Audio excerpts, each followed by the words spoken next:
lovely touch from him, though. Harry Kane, Lucas Moura, can you do something, please? Last chance. Last chance, Matt Doherty! Oh, you shite!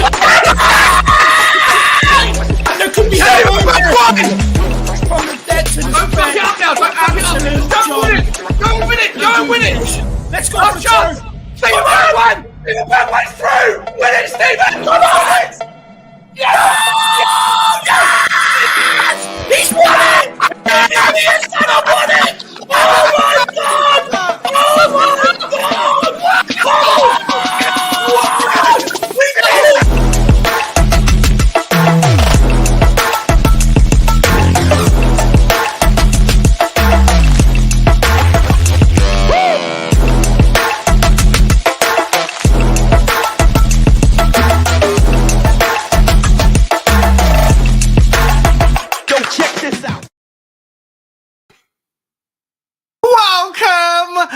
Welcome,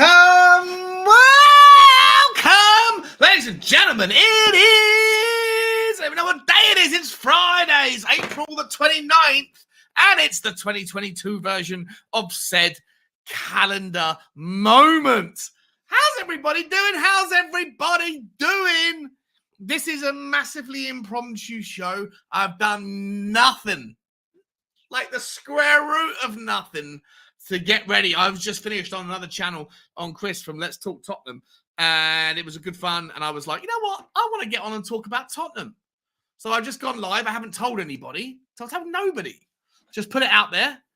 And if you want to come in and say hello and join as we talk about, so there's actually quite a lot of interesting little news articles that are percolating around the interweb. How's everybody doing? How's everybody doing before we get going? There's already 10 people watching. It's Friday at 2:45. I should be the only one who has nothing else to do because I've got my businesses on autopilot. But you guys should be at work, but you're not at work because that's the new economy in which we existed. There's already 12, 15 people that are just sitting there going, I'm looking for Tottenham content. Well, you know what? You can find it right here. You know what else you can find right here? No basketball. Hashtag none. So if you want to find us, go to SpursTalkShow at Instagram, on Twitter, and on YouTube. But make sure you put no spaces between the words. I've said to you already why. I won't repeat myself, but just because there's thieves out there in the southern Texas border that are stealing subscribers without the effort. There's no content, but their numbers go up. We hate that. Forget them. Let's talk about Tottenham. Massive weekend coming up. Massive weekend. I've already got someone in the background. I've just seen him come in. He might have been there for the last couple of minutes. So I'm going to be saying apologies to him in advance. He's seen me early. He's seen this is going on. He's woken up. Hopefully he's had a good night's sleep. He's going to come in and talk through the news. Because there's a little bit going on. Have anything else I need to get through? I don't think so. Just hope everyone's well. Ladies and gentlemen, please give it up for the man, myth, the legend that is the only guy who needs to get some tattoos on his fingers. One single line down and then 3 lines across on both sides. All that index finger exercise he's doing. He's going to give himself an index 6-pack. Ladies and gentlemen, please bring it up. Bring him in. Just get him in. It's Brian Dago. Well done, Shorty boy. I have to say, the more and more you say that about that tattoo, the more and more I'm actually thinking, shall I do it? No, don't do it. Don't do it. I'm actually really contemplating doing it. It's too visible, Dave. It's too visible, Brian. No, unless I'm going like this to people. Unless I'm going, look, people. So yeah. So it's I wouldn't rule it out. But how are you, brother? I'm good, mate. I'm good. Hang on 1 second. Let me close the door. Actually, just give me 2 seconds. I will do. I'll have some coffee. Good morning, everyone in the chat. I hope you're all, or good afternoon, wherever you are. I hope you're all having a great day and have a great weekend. Yeah, Shorty's back. Sorry about that, everybody. My dog's going mental downstairs about something. I'm trying to get her to shut up, but she won't. Brian, I am good, mate. I tell you why I did this. I'm like, it's Friday, and at this particular point in the day, nothing goes on. I was lucky enough to be invited on to Let's Talk Tottenham which is a channel with a guy that I met once before. I forget which game it was when we all met up in the community. I think it might have been, it was my birthday. It was the West Ham game. And I met him and he didn't mention he had a channel.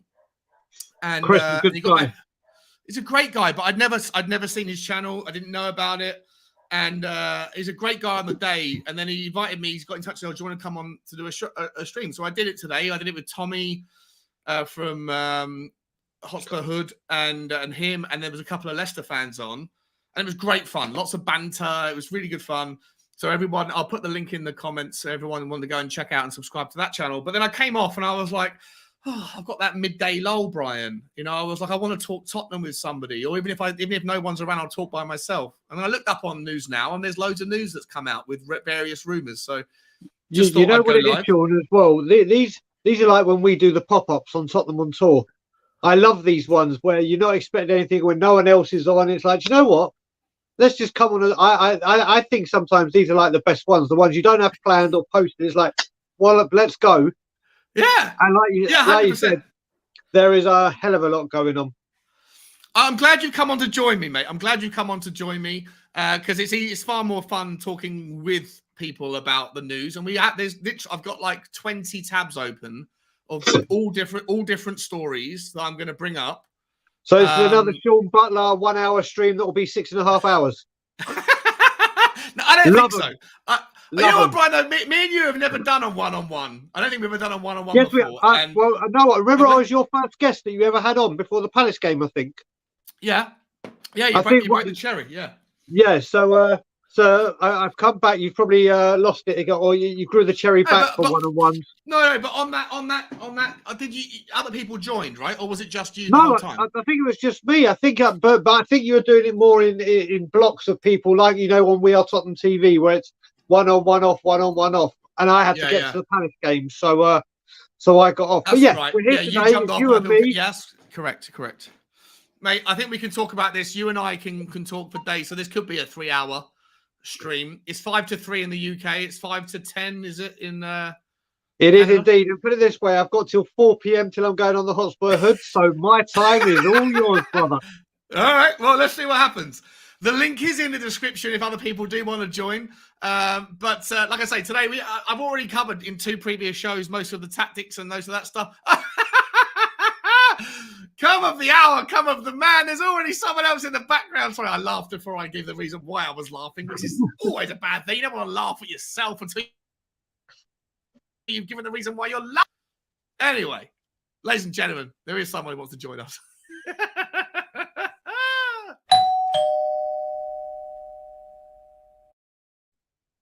Is there someone at the door, Brian?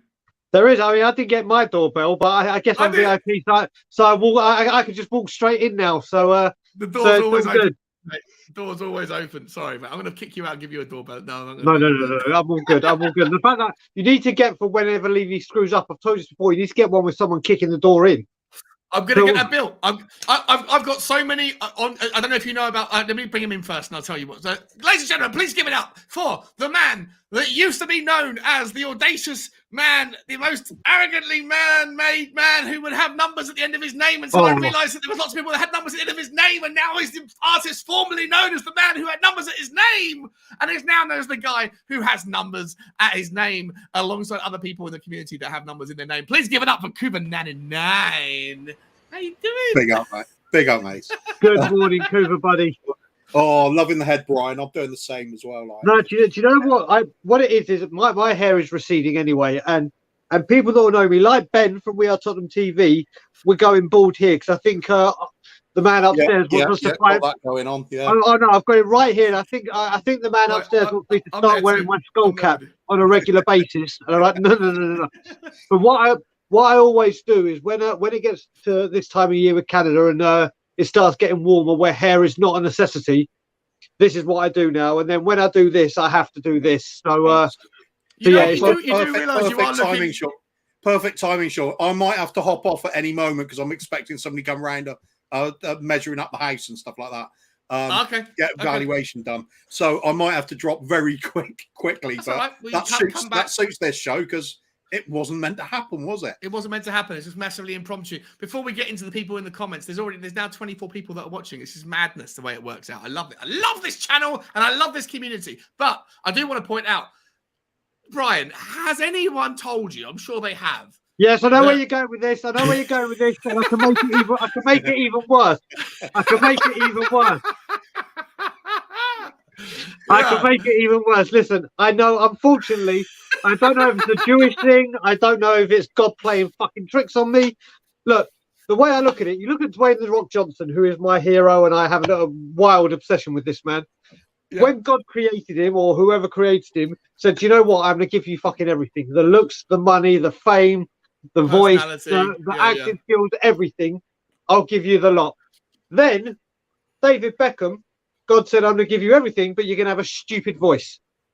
And then with me, he said, "You know what? When you get older, there's going to be a guy you hate more than a passion, and I'm going to make you look like him when you shave your head." So what can I do? There's a guy in the conspiracy community called Alex Jones. And I don't know if you know him, but he's obviously someone who goes into the deep, dark recesses of the internet to find out whatever his truth is. But he comes up with a phrase. I'm sure he's copied it from someone else who said it before it, someone who's a philosopher that I don't know about. He said, "Sometimes you look into the abyss and the abyss stares back at you." And I feel like with you, Brian, it's like you hate this man so much. Well, you know what? When you look in the mirror, you see the abyss staring back at you. One of my aims was to actually try and do this before I walk to the training ground and see if I can get let in as him, all suited and booted, then just get into his office and wait for him. That was the plan, but I haven't tried that one yet. Well, I think you got to hear a little bit of Nietzsche. Yeah, wasn't expecting to hear a bit of Nietzsche about the abyss. Is that what it is? It's Nietzsche, is it? Yeah. Okay, yeah. I'm glad someone could correct me. It wasn't Alex Jones. I just need to break into song very quickly because I've just seen someone in the comments and I missed my brother because he's away with his beautiful girlfriend and I don't know if she's watching. So I'm going to sing it twice, but it's Danny Kiriakou, who is with Mrs. Kiriakou. So I hope they're both having a great time in Amsterdam and I miss your brother. Are they in the comments? Well, Daddy is. And Daddy is in Amsterdam. Let me get to the comments because I almost feel like there's more people watching now than there is within the first 15 minutes of a stream that's planned and been pushed out to the community. Well, everyone knows it takes 15 minutes for you to do the intro, so it's like, right, I've got time, get a cat. Yeah, well, I didn't put this out anywhere, so I haven't even done a thumbnail or nothing. So there's 29 or 27 people on YouTube and no worries, Brian. And there's also about, I think, 12 people on the various socials and stuff. So we've got a decent show. I love this. 14 minutes gone, haven't even started. Let's get to the most important part of the community. Let's say hello to some people. First man, apart from Brian. Brian first of all started saying hi at SpursTalkShow. How are you? I'm good, Brian. And then we got next man up is Tottenham Tantrum Gold Dermo. How you doing, Dermatron? I hope you're well, my friend. More than welcome to come and join us, buddy. I was going to say, this misspelling of Spurs to SpursTalkShow, that works for after match when we lose, doesn't it? Yeah, exactly. 100%. Celery Agent's in the house saying, "Talkies!" It is, mate. I love Celery Agent. He always goes, whenever I do my walk with my dog, he always puts walkies in the comment on the videos. It is time to talk. Love you, man. Thanks for stopping by, Celery Agent. Mark Cousins is in the house as well, saying big up, Sean. I hope you're well. I'm good, mate. I'm good. I'm getting I've suddenly got this like spice in my blood where if I want to talk Tottenham and nobody else is talking Tottenham at the time, then I'm just going to go live. I'm going to go live because the channel's grown so quickly thanks to you guys that are watching and thanks to the guys that join me. I think I'm on like 960 subs at the moment, so I'm just on the precipice of hitting that magical number, and I'm getting the reinvigoration of energy to do more and more and more of this. So I appreciate you stopping by, Mark. I thought Brian had gone a bit mad, but I realised now what he's doing. Simba, it's the best cat in the world. I was thinking, is this some sort of Jewish tradition I don't know anything about? Or no, it's Simba. It's my evil cat for my Levy look. I'll get you next time, Gadget. Exactly. If anyone didn't know, that's a play for Mr. Gadget. That's when cartoons were great. Cartoons were great. Nick Brown's in the house. Hey, Sean, I can't wait. I love your show. I appreciate that, Nick. That's awesome, man. Thanks for stopping by, man. Thanks for the... I'm guessing you're a subscriber now.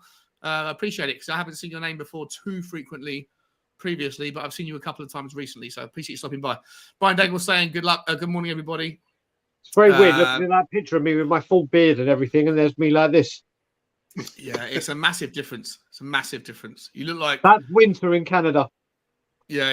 100%. By the way, about looking like Daniel Levy, I felt no hatred when I looked at you, so it's not convincing. Oh, thank you. Thank you, Cooper. Coming from you, if Brian was to put on, maybe. If Brian was to like go down the traditional route of content creators where they sit at their desk and they just consume pizzas and shit. If you put on a couple of stone, Brian, I think you'd be an absolute spitting image of Daniel Levy. It would be remarkable, mate. I need to put on weight because I want to get bigger, but now you're just making me not want to. You're making me want to go on the other way. I need to go on a diet so I don't look like him. But you know what you could do? Once you look the replica of him, you could go and be like a doppelganger. You get paid for that, and then you can go and say things. Oh, now there's a plan. Yeah, you see what I'm saying? There's a plan. Okay. Let me just get Domino's, Papa John's, Popeyes all on the go. Now we're talking. We'll just swap our lifestyle for a weekend. It'll sort us both out. Oh, there we go. Yeah, I'd love it. I need to love it. If only that was possible. Yeah, I need to pull the reins in a little bit on my diet. Anyway, Derek Hutchins in the house. Good afternoon, Sean and Brian, and also Kuba. How you doing, Derek? Good to see you, my friend. Chris Agomba's in the house. Mr. Agomba. How you doing, my friend? Dude. Sean and Brian. Top dude. He is a great guy. Really, really super guy. I met him at the coffee shop for the second time a couple of weeks back. It was great to see him. Jason I have Rose to say, in the that house. picture, I have to say, that picture that was taken with you all together looks like the picture for Football Factory 2. With you all standing outside the coffee shop looking like you're ready to rock. And Chris Agenbar looks like the fucking brains behind the part. He really does have that look. Unfortunately, I look like the heavy because I'm like 4 inches taller than the average person there, and I'm also like 8 or 9 inches wider. I got to get myself in shape. You know, you probably wouldn't believe me, but like 4 years ago, I had a 6-pack when I was doing Muay Thai boxing. So anyway, long story short, let's crack on. Let's get through everyone. Jason Groves is in the house saying hello. I don't deal in 6-packs. I deal in barrels. Well, I haven't met you yet, Kuba, but I'm pretty sure I'm going to be bigger than you if ever I do get to the only height-wise. Oh, really? All right. Well, it's not a competition anyway. Not a competition. We should be aiming for different. Derek, Brian, Ryan McFarlane's in the house. Afternoon, folks. Afternoon, Ryan. How are you, my friend? Good to see you, buddy. As is our brother from down under, Mr. William Kelly. You're looking like Levy, Daigle. Don't, William. Don't. You of all people, my man. You know how that cuts deep with me. That cuts. Well, I think he looks like me. Not I look like him. That's better. Yeah. Switch the narrative. Exactly. Don't.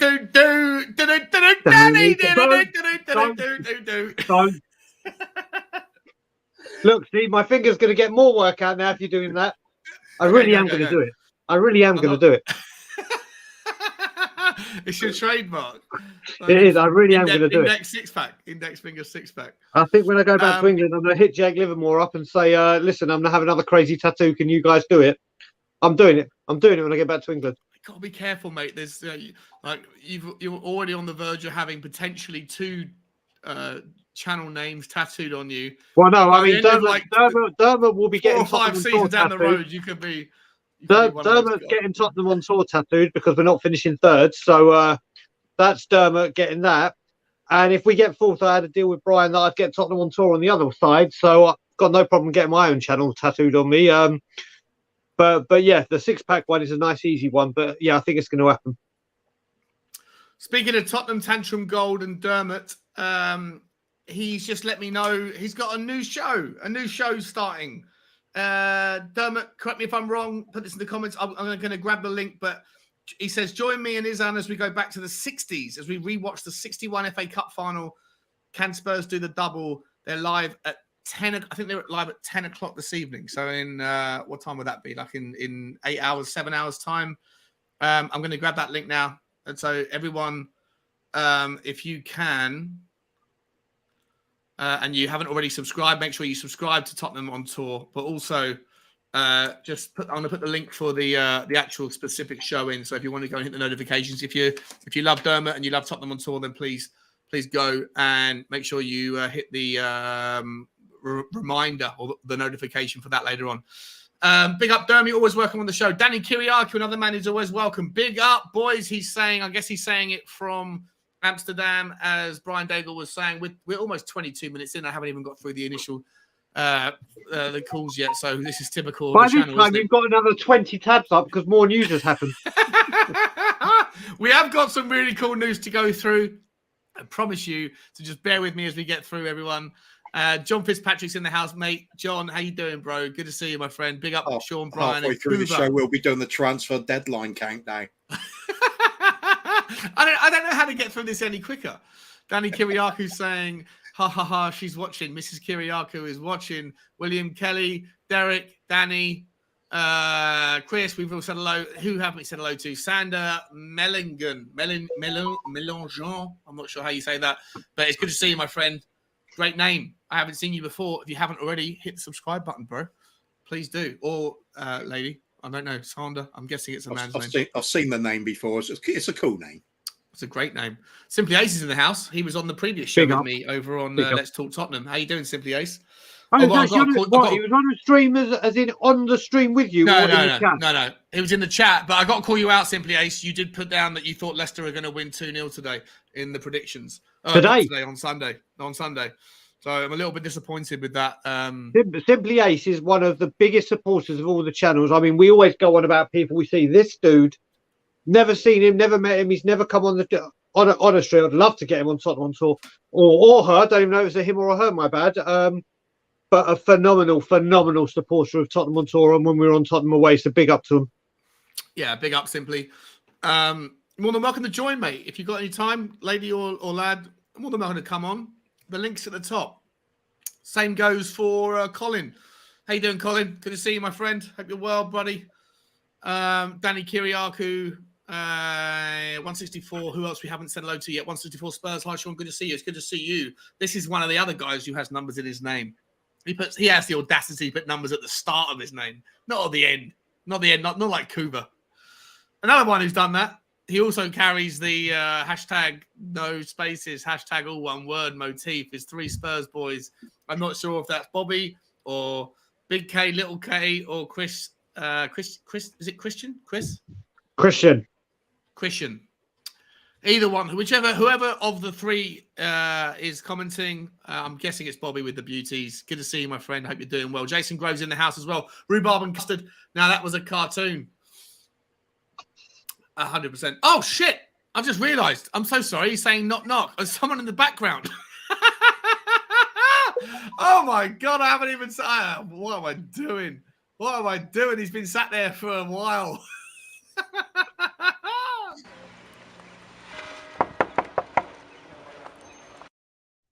Ladies and gentlemen, please give it up to one of the three Spurs boys. He's been in the background for so long. He might be asleep.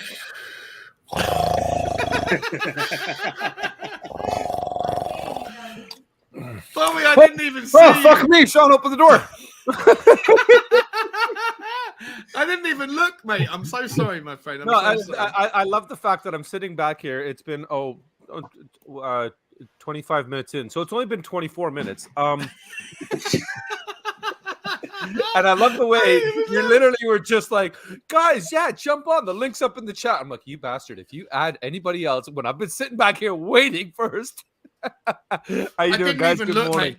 That's all good. You were going through everything. I know the way you are, man. You're all good. You're all good. Sorry. No worries. No worries. How are you, fellas? How you doing? Good, mate. How about yourself? And you're looking, Brian, looking sharp, man. All cleaned up and everything like that. See, the thing is, I am so. I want to.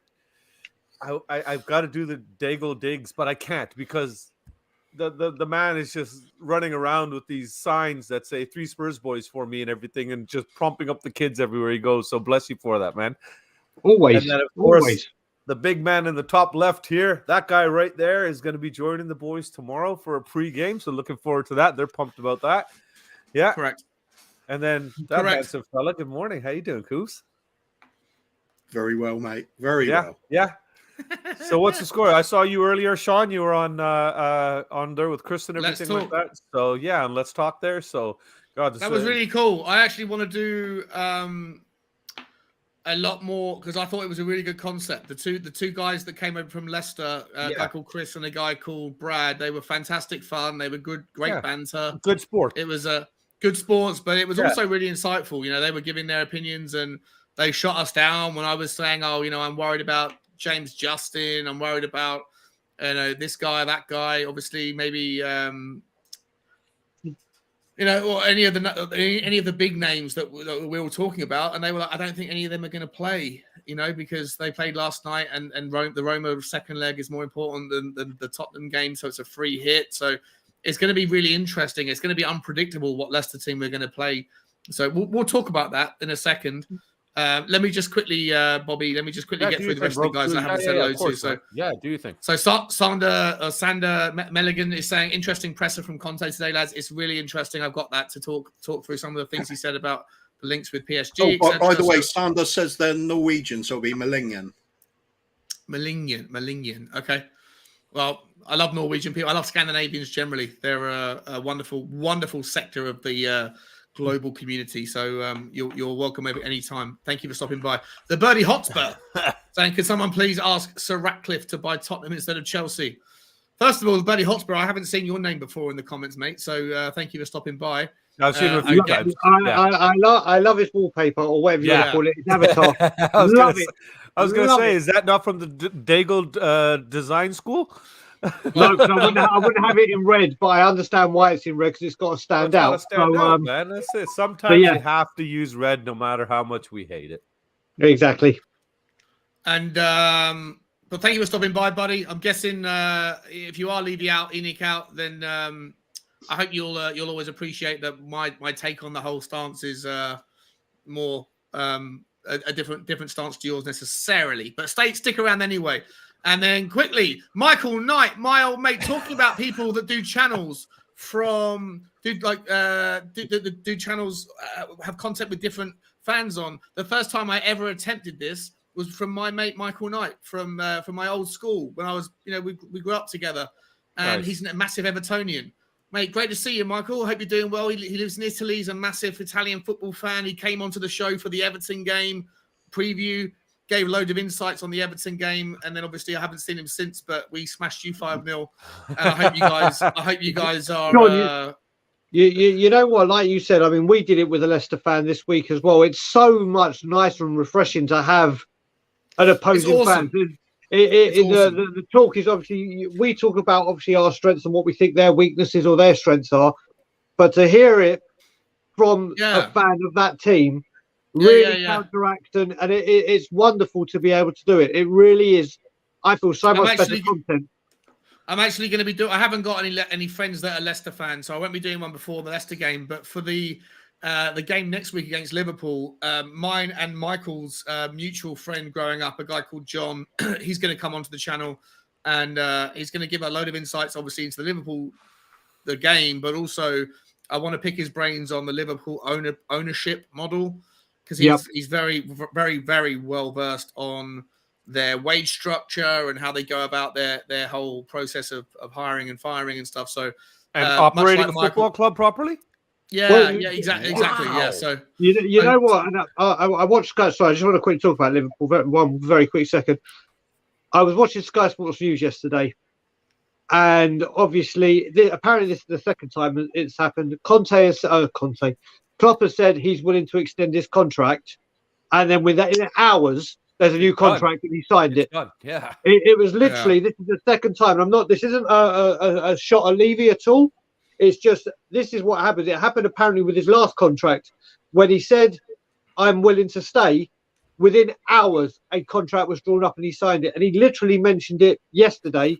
And then by the end of the day, oh, guess what? He signed it. And that's why you've got to love the way Liverpool are doing things. Because when he says that, you've got to go, right, here you go. We need you. We want you. We love, bang, done. Act It's quick, not act even, quick. it's fantastic. I get it. I'm sure there was more to. I'm sure the contract was. Those contracts are pretty detailed and legally scrutinized. So I'm pretty sure it would have been something that if he said it and then it was signed a couple of hours later, I'm pretty sure. Well, they probably had it drawn up, Sean. They probably had many contracts drawn up with just the year difference variables. And so it was literally like, okay, you want one? Here we go, bang. Yeah, but the point is, desperately waiting for the green light. Yeah. Yeah, it's like like what Brian's basically trying to say is they get the job done. This is the business we want to do. We get the business done. That's where we have just that's where I think a lot of people have a major issue with Mr. Levy and his stalling tactics with everything, and it's costing us in every aspect. Like I was joking around with you this morning, our medical team, our scouting staff, the entire everything almost football related from every aspect and every angle is just not run properly. Yeah, but this is the thing, Bobby. Talking about just quickly, Bobby. Brian, quickly. Talk about things that are not run properly. This channel isn't run properly. There's a couple more people that I need to join, and I'll shut up for a second and let you do that. They've been in the background for 4 or 5 minutes, and I was waiting for a chance to bring them in. Ladies and gentlemen, you know him as Ireland's #1 Harry Kane fan. No, sorry, it's Ireland's #1 Tottenham fan, and it's the world's #1 Harry Kane fan. I know him as Champ. No, wait. Champ. Please, ladies and gentlemen, welcome to the stream. It's the Irish Hotspur. Big up, brother. Big up, David. How are you? I'll keep him well. Good, mate. All good, David. How about you, brother? Yeah, I'm good. Thank you, man. Look, I'm always good, lad. Triple quiz champion. I mean, things can't get any better than that. Why bring that up? He knows his Paul Gascoigne. Oh, Ladies and gentlemen, we have someone else. There will be a day when David gets a Harry Kane question wrong, and I will be there waiting in the wings to jump. Ladies and gentlemen, just quickly, there is also a 6th member. I'm amazed that I can just go live on like an impromptu random Friday afternoon, and there's 45 people watching on YouTube and like 15 on other socials. It's madness that everyone wants to come and be a part of the channel. I love it so much. And here's another one, please. Ladies and gentlemen, give it up for the man, the myth, the legend that is the guy who changes his middle name to suit whichever beverage he's enjoying on the day. It could be Scrumpy. It could be Lager. Well, you know him as Mark Cousins. How are you, Mark? Very well, my man. How are you? Big up, Mark. And Dave, sorry I didn't get a chance to say hi to you. How are you, David? Big up, Bobby. Big up, my man. Big up. Right. The thing with the scrum. Right. The thing with the scrumpy is.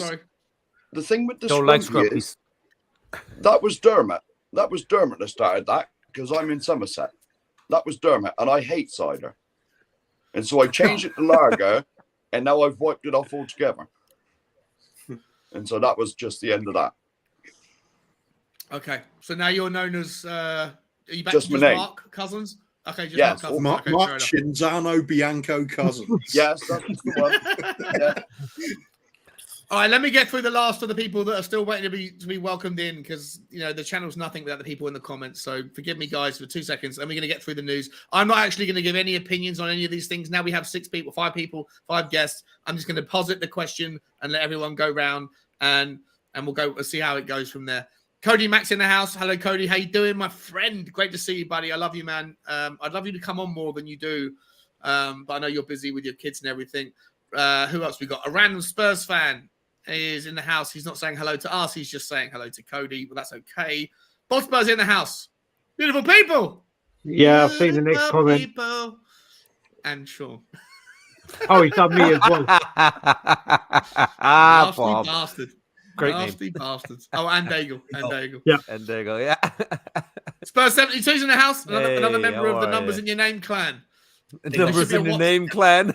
There should be a WhatsApp group for just people that have got numbers in their name. Who else we got?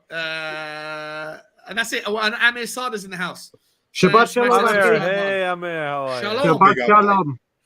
How you doing, my friend? Yes. Smash that subscribe button. Let's get the channel to the big 1K. Please, guys, if you haven't already, hit the subscribe button.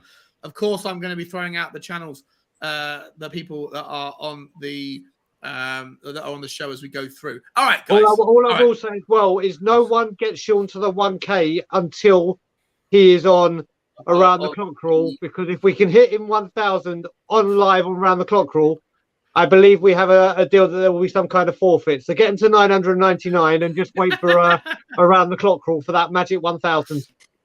Why do you think I'm doing a stream every single day? I want it to happen on my show. No, unsubscribe and we'll all resubscribe on the show. Yeah.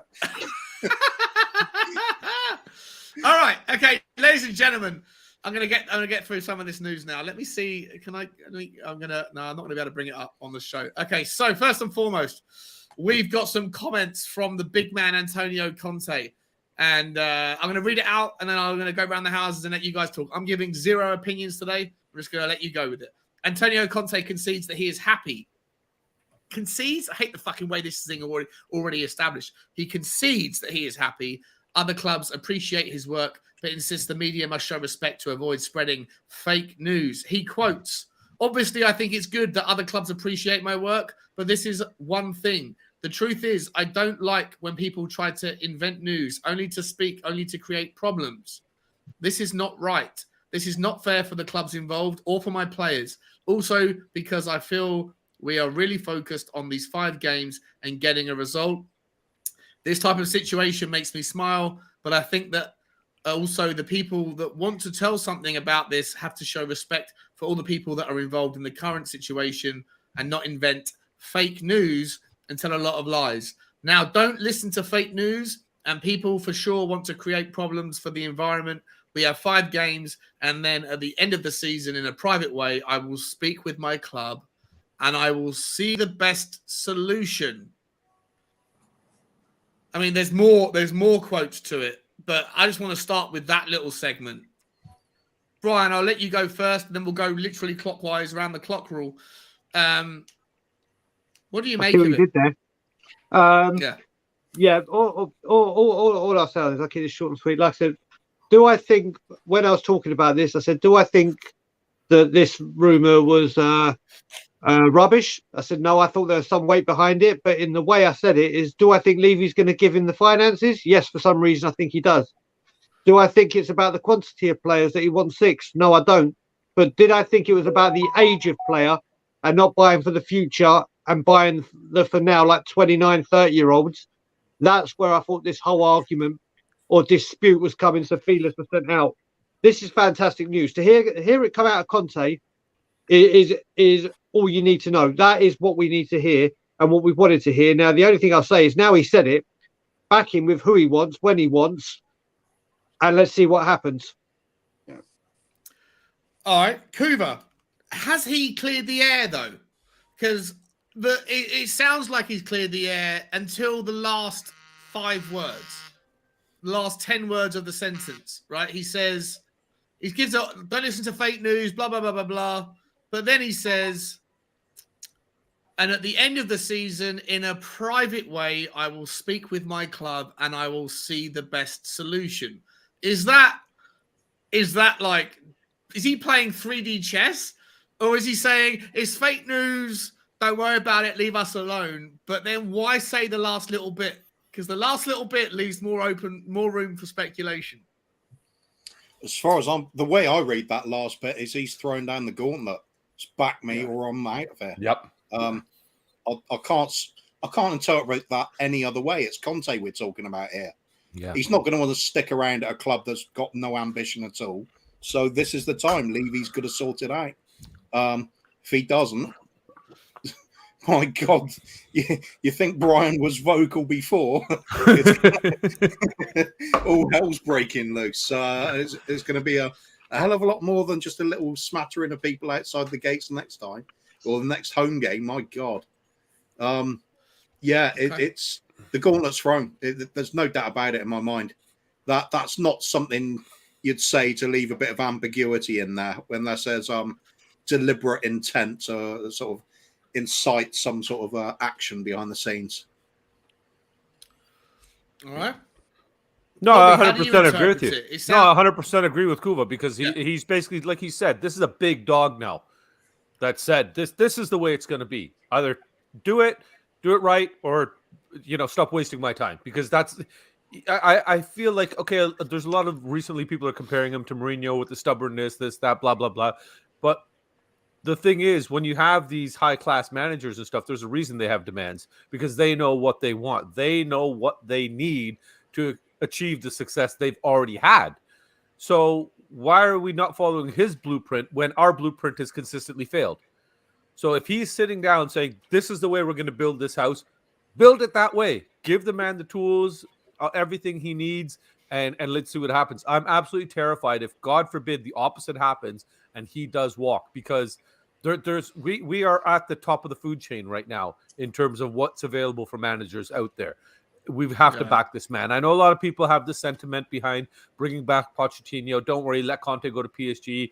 They're not going to achieve European success. He doesn't have a good history in Europe anyways, blah, blah, blah. We'll bring back Pochettino. I have a love affair for Pochettino too, but we're taking a step back at the end of the day, because Cody always got something cheek.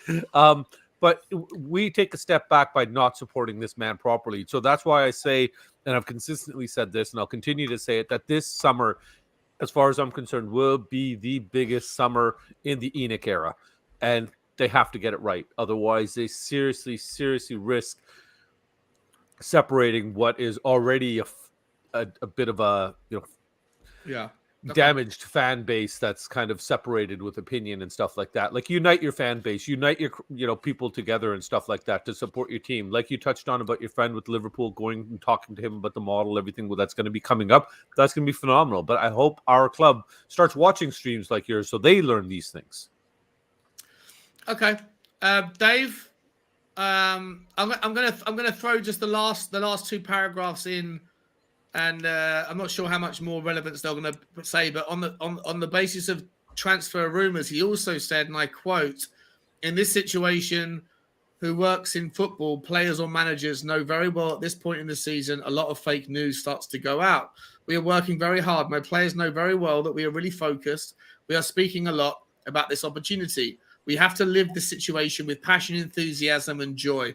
We deserve to fight for a place in the Champions League. To stay there, we need to enjoy the situation. Our fans have to stay close to us in every moment and in every negative moment." Yeah. Dave, like, you can take the first part. I think the first part, the first quotes that I called out were more impactful. Like, are you seeing him playing, like, speaking out of both sides of his mouth a little bit here? Or are you like the other guys that are just seeing him saying, no, it's not true, but, over to Daniel Levy in the summer? How do you read it? First of all, it's very Donald Trump-esque, that speech. So it is the whole thing, the fake news and a lot of rumors being made up and stuff like that. But look, we all know what happens at this time of the year. But to be honest with you, there's no smoke without fire. Yeah. There is no smoke without fire. I still look, whether he's been approached by PSG and they've talked to him, maybe not. But at the end of the day, I definitely think, and from what I understand, is if they don't want Zidane, Conte is their man. And at the end of the day, if he goes there, he's not going to have to fight for funds. And we also have to remember that they were linked with Paratici earlier on in the season, so it could be not just one out the door, but it could be both of them gone. And look, I think by basically what he's saying there is, look, he's pouring cold water on it because he needs this team to be able to focus on the last 5 games without anything else around them. You see how fragile we've been or how poor we've been in the last 2 games. Having Conte's future in question when Sonny loves him. Kane has come out and said how much he loves him. Hugo Lloris, all the players. It's not good for these players. So I think he's poured the water on it so that he can get them through the last 5 games. But don't get me wrong, I also believe he is looking for backing off the board and the owners. But look, I've said this many a times.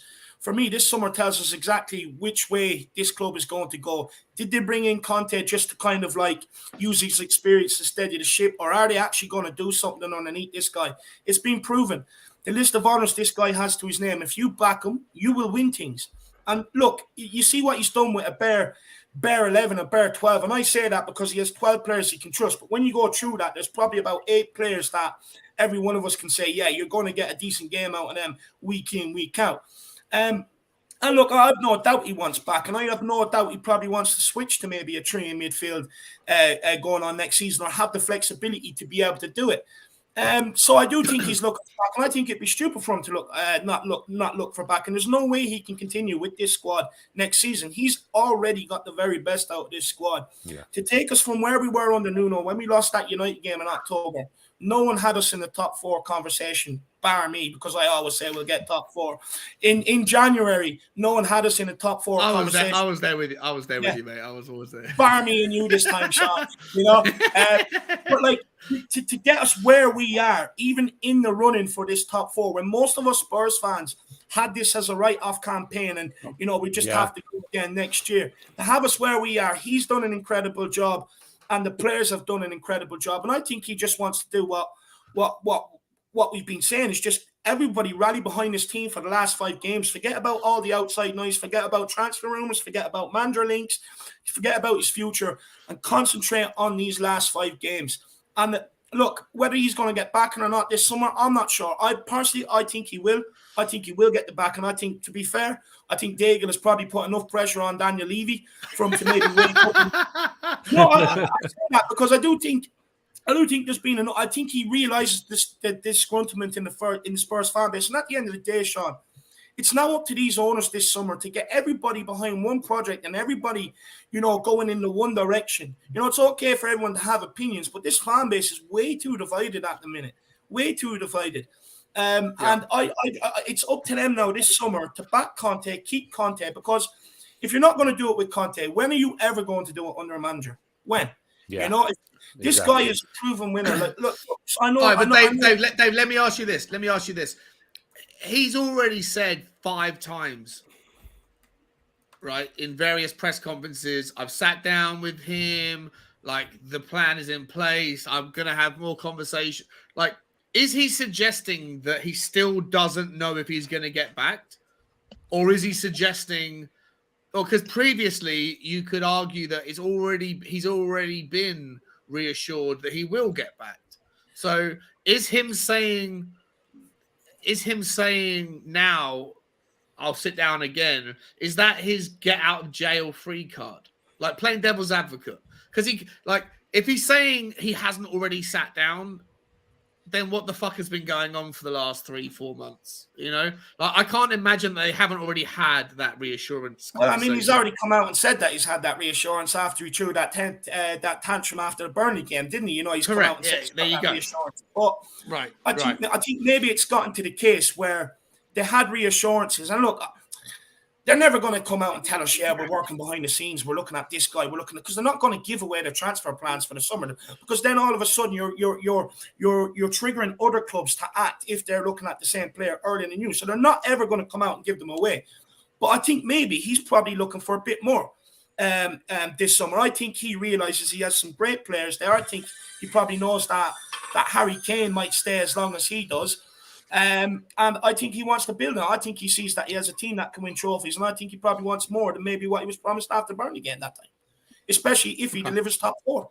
Because after the Burnley game, the conversation wasn't really so much about top 4 and stuff, but now it is. So I reckon he feels if he delivers top 4, he deserves more than what he was promised, maybe. Okay. Awesome insights, mate. Awesome insights. Before I come to you, Mark, I'm going to come to you now and just give you your chances again. Just bear with me 2 seconds. There's a couple of things. People in the comments. So Stephen Cartwright has asked about Dybala, right? So Stephen, I'm not going to ignore your comment, mate. It's a great question, but I have starred it, so we're going to come back to it a little bit later on.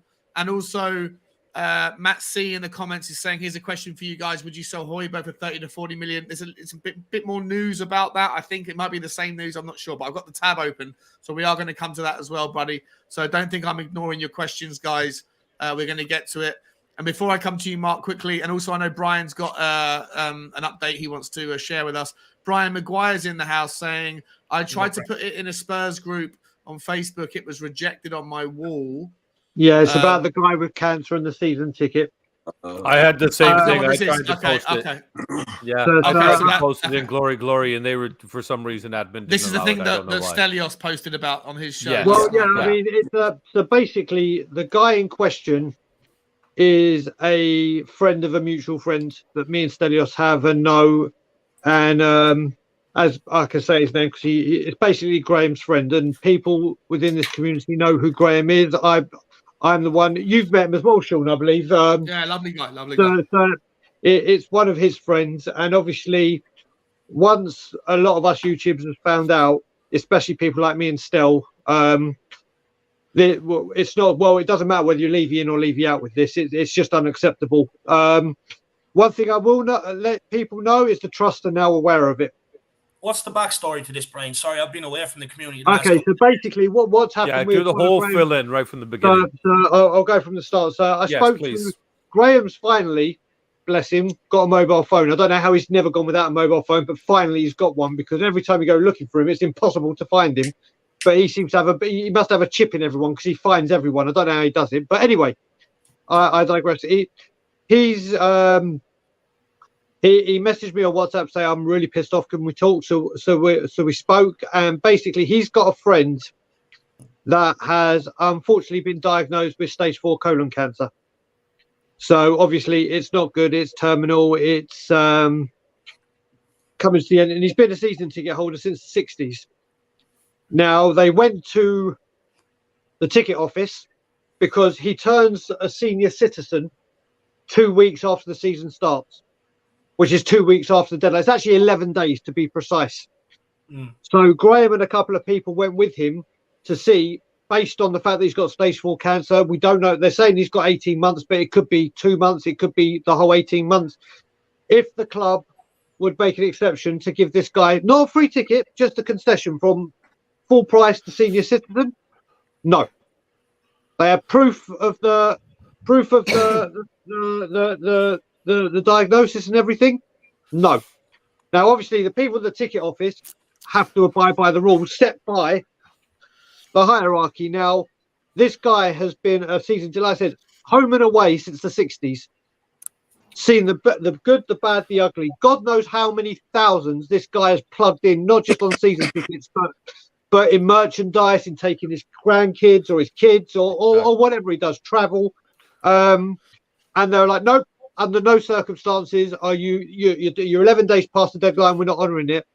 And obviously this has caused outrage within the people that know. And there is I'm not going to mention the person who reached out to me because it's not my business to divulge his name. But someone messaged me going, Brian, can you pass me the details so I can message the trust? And they did. And he's got back to me and say, right, give this to that guy. Someone at the trust is waiting to speak to him. So I don't know if the email has been sent from the guy himself to the trust. But what I can announce is Tottenham Hotspur Supporters Trust do know about it. Now, the only thing I'm going to say about this with my part for Levy out is people say fans can't make a difference. Super League, not just Tottenham fans, all the fans made a difference. Conte appointed, made a difference. Fan power makes a huge difference if a big enough noise is made about it. And obviously I'm targeting Levy out, but I mean, it just goes to show with other teams as well that football clubs are nothing without the fans. Yeah.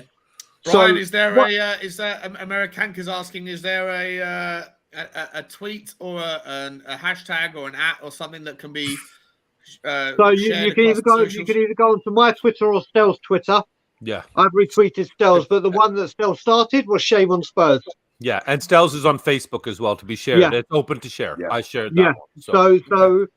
So this is the thing. I mean, what I mentioned as well on Spurs' Twitter yesterday, they showed a lovely, and don't get me wrong, it's a wonderful thing they did. They had Ben Davis and Joe Roden go to a little kid's house who they thought would be able to walk, and he is walking, but they went there, and it's all good to show the positive.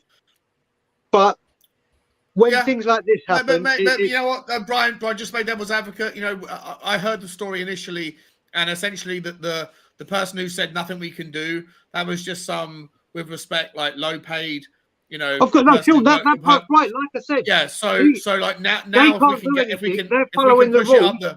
If we can push it up the hill. They're following the rules that are set by the upper management. Now, obviously, I understand they can say, "Listen, if we do this for you, we do this for everyone." But if a guy comes to you, I think the person that was, whoever it was in the ticket office who said, "There's nothing I can do," they're just whatever, doing their job, right? So with the power of social media, with the power of us, we're going to push it. We'll retweet everyone on this channel. That's what I'm saying. Fan watching. Power makes a difference. Yeah, 100% does. But it's not necessarily that Tottenham have already said no to it. It's somebody in a ticket office said no to it who didn't know any different. So let's just push it up the hill. That's why I said at the very beginning. They said no because they're following a set of rules. And it's their job that they go and earn to provide for their family. They're just following orders. But can you imagine how shit that person felt? Yeah. Oh, 100%. I know. But I don't want the the people at the box office, the ticket box office, to get wind of this and feel like we're portraying Tottenham as heartless, right? So let's just push it up the channel and see if the right decision can be made. Point, John. No one at any point is blaming anyone at the Tottenham Hotspur ticket office. Not a shred of guilt or anger is going towards them. It's like when we've all got jobs and you're not management and the management asks you to do something you don't like. You've got to do it. It's your job. You do what you got to do. This has got nothing to do with the people that work damn hard at the ticket office. And you've got to remember, these are the people that have worked damn hard and have been told when the release came out about the season ticket, oh, if you can't afford it or whatever, reach the ticket office and they'll do it on a case-by-case basis. They will be getting battered over this season ticket renewal. And I don't want those people to get I don't want there to be some. Yes. There's nothing to do with the ticket office. It's to do with the hierarchy that set these rules and don't give management of the ticket office any leeway to say, do you know what? I've got proof of terminal 4 cancer. I hear what you're saying. But like, there's always the truth is in the middle. So I just want to make sure that we're not sitting here saying the ticket office are assholes, and that someone made a really shitty decision. Maybe they don't have the leeway to. So let's just use the power of the internet to push it up the hill, and people that do have the ability to do it, and through us, and through people in the comments, and through every other channel, we can get it done. Sorry, Dave, you wanted to? Yeah, look, like I said, I've been away from the community the last few days because my ma hasn't been well and stuff like that. Oh, David, sorry, brother. Hopefully she'll be all right, man. Pray for her health. Because I don't actually know too much about it because, like I said, I haven't been away. But if the club don't make a concession, is there a GoFundMe or anything like that that can be set up to maybe help this guy, or like whether it's help pay for the ticket or else great idea. Help cover the cost of the concession or whatever it may be.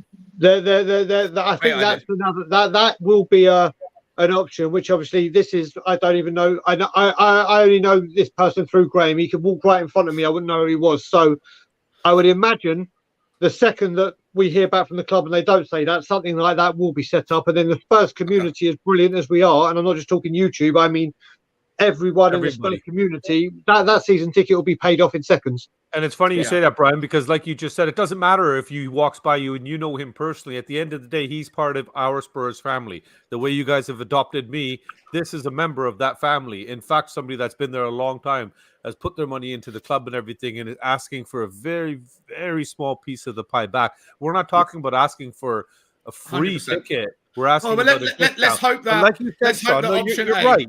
No, I didn't even think about it from your angle, though, Sean. You are right. Sorry, I don't mean to speak over to you, but I just wanted to finish this. It does have to be evaluated in terms of, okay, this is step one. The person at the ticket office said no.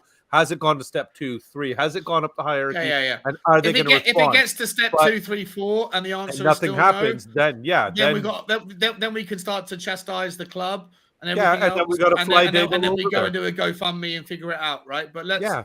I mean, if you're really optimistic about it, you say this is an opportunity for Levy to amend the policies and make the club a bit better. But to be fair, that person even working there could have tried to escalate it immediately. Like they could have gone to a manager at that point and said, "Look, this is the situation." They could have tried to do something. Oh, guys, so there is a bit of fault there too. It's not they're not completely absolutely. At the same time, to give the club a little bit of a break on the initial suspicion that they're doing that out of greed, like the club do to Brian's point, they go like the players have to go to hospitals and all that. And maybe it's for good PR, maybe it's for whatever reasons. But I would hope that if this particular story gets promoted to the necessary people who have the ability to make the right decision, it will happen. If it doesn't, then we'll chastise accordingly. But for right now, let's just everyone push the message up the hill and then see how it lands. And then if necessary, we'll do a GoFundMe and everything else. But right now, let's hope for the best and assume that people are going to do the right thing, because you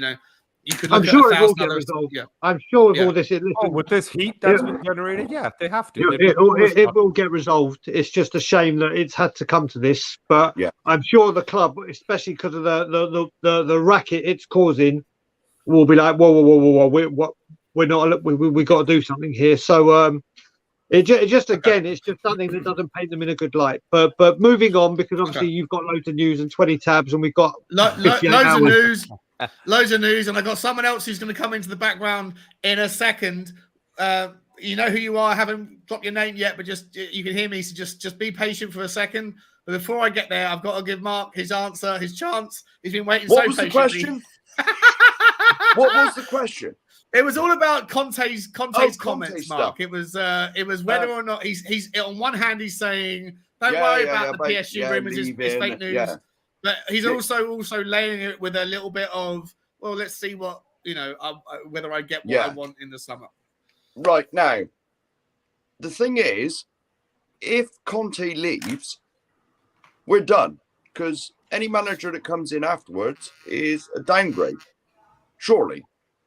Even Pochettino, he's still a downgrade.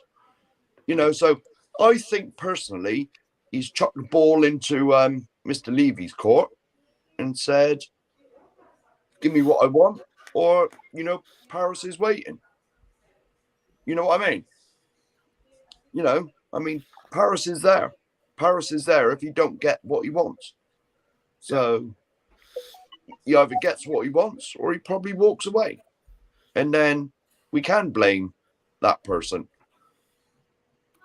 Because anyone else who comes in is a downgrade. Yes. Surely. There's no one that Tottenham can attract that's an no upgrade on him. No, although actually that's the second news story. So bear with me on that, Mark, and I'll come to you first on the next news story. But before we get there, ladies and gentlemen, wait a minute, I've got to do the thing, haven't I? You got to do the thing. You got to do the thing. Does he want a doorbell or does he want a knocker? I'm gonna give him a order. Yes. Ladies and gentlemen, it's middle of the night, no doubt. It's very late in the evening. I think it must be gone midnight for him. Ladies and gentlemen, please welcome to the show. Making his second debut. He's not a welcome, it's a welcome back. Mr. William Kelly. How you doing, bro? The man that never sleeps. How are we? Hey, William. The man that never sleeps. I don't think you've ever slept. I don't think I have either, man. Good to see you, I'm buddy. good, boys. How are you? Good, mate. Really good. Thank you for stopping by. All right, look, in order to push this forward, because we've got so many tabs to get through, I'm going to start with Mark on this one, and then I'm going to come to William on a second perspective, and then I'm going to do reverse order. So I'm going to go to the Irish Hotspur next if he's around, and then Bobby Kay, and then Coover, and then Brian, and then we're going to go back around the clock the other way on the next story. The next story, guys. So now that I've got rid of Conte, let me delete that because my computer seems to be a little bit slow today. I haven't got one. Cartilage-free captain. You're looking good, Mark. SB Nation is saying that reports suggest that Roberto Mancini, or Graham Potter are on Spurs' plan B if Conte bolts. Let me read through a little bit of it. We've lived long enough to know that Antonio Conte as manager of Tottenham Hotspur to know that no matter what happens on or off the pitch, there will always be some level of uncertainty about whether the Italian manager will someday spontaneously disappear in a puff of piqué. Oh. So despite a number of reassuring statements from the man himself or think pieces in the footballing media, there's always going to be a chance, blah, blah, blah, blah, blah. But Matt Law in The Telegraph and Sammy Mockbell from the Daily Mail, two fairly well, I guess, known in the nose, whatever you want to call them. They're suggesting that Daniel Levy has already got plan Bs lined up, and they look like Roberto Mancini and or Graham Potter. I won't bore you with the rest of the details of the article. There's no quotes to go through, but look, I'm crying out for Tottenham to have a plan B for a football game, let alone a plan B for fucking managerial players. Yeah. Mark, I'll come to you first. The two boys, the Telegraph fella and the Daily Mail fella, I'm not suggesting that they're not into making up stories to sell papers. Of course they are, but they are also people that drop stories early. So if there's any truth to Conte leaving, forget that. Just on the assumption that there is truth, what do you think about Mancini or Graham Potter? Well, hasn't Graham Potter turned us down once anyway, didn't he? Yeah, I think he did earlier last season. He Mourinho did. Is that before? That's before Nuno come in, yeah. Yeah. He said, "I'm not going there because I'd have to work with Mr. Levy," or words to that effect. But where do they get these stories from? Or where do you get these? Well, I mean, I made it up. I plugged it out my arsehole. Sports talk show news. What? Yeah. Call them out, Mark. Call them out. So you don't believe a word of it, no? No, Christ, no. No. Definitely not. Well, we'll put it this way, right? Allegedly, Poch is on his way out of Paris Saint-Germain. Nick. And if Conte doesn't get what he wants and he decides to leave, Poch will come back. Why would we go for... Who did Mancini manage? I can't even remember who he managed. City in Italy. He's managed some big clubs. Yeah. Oh, that's right. Yeah. He's not a small... He's probably as close... He's probably close to a Conte as you could get in the naming, in the available names, Yeah. Do you think... Oh, wow. Yeah, all right. Well, it's just rubbish, isn't it? To be honest, I don't know where they make these stories up. I swear they just do it just to try and hurt us. And, fair enough. So you would rather have neither? You'd rather have Pochettino than either of those two, if there was any truth to it. Well, I'd sooner have Conte, to be honest. But if that's not part of the game. No. I know that. But... Mark's making his own rules. Yeah, all right. But go for it, Mark. But if Conte has enough and goes to Paris, then just bring Poch back. We all love him. Everyone loves him. If I could find me T-shirt, I still got the We Are Tottenham one on. We Are Tottenham TV one with his magic, on it. We all love him. Yeah. Problem is, mate, if you bring back a guy who plays top four, plays back four, you bring back a guy who plays a different formation, and you go and spend 100 million quid on players for a Conte system that then he leaves, Pochettino's not going to be able to make use of that squad. I'd rather get a manager in. Nothing yet. No, I know. It's true. You know what I mean? We ain't spent nothing, and Antonio hasn't gone anywhere. So until that happens, I mean, I agree with what you said the other day.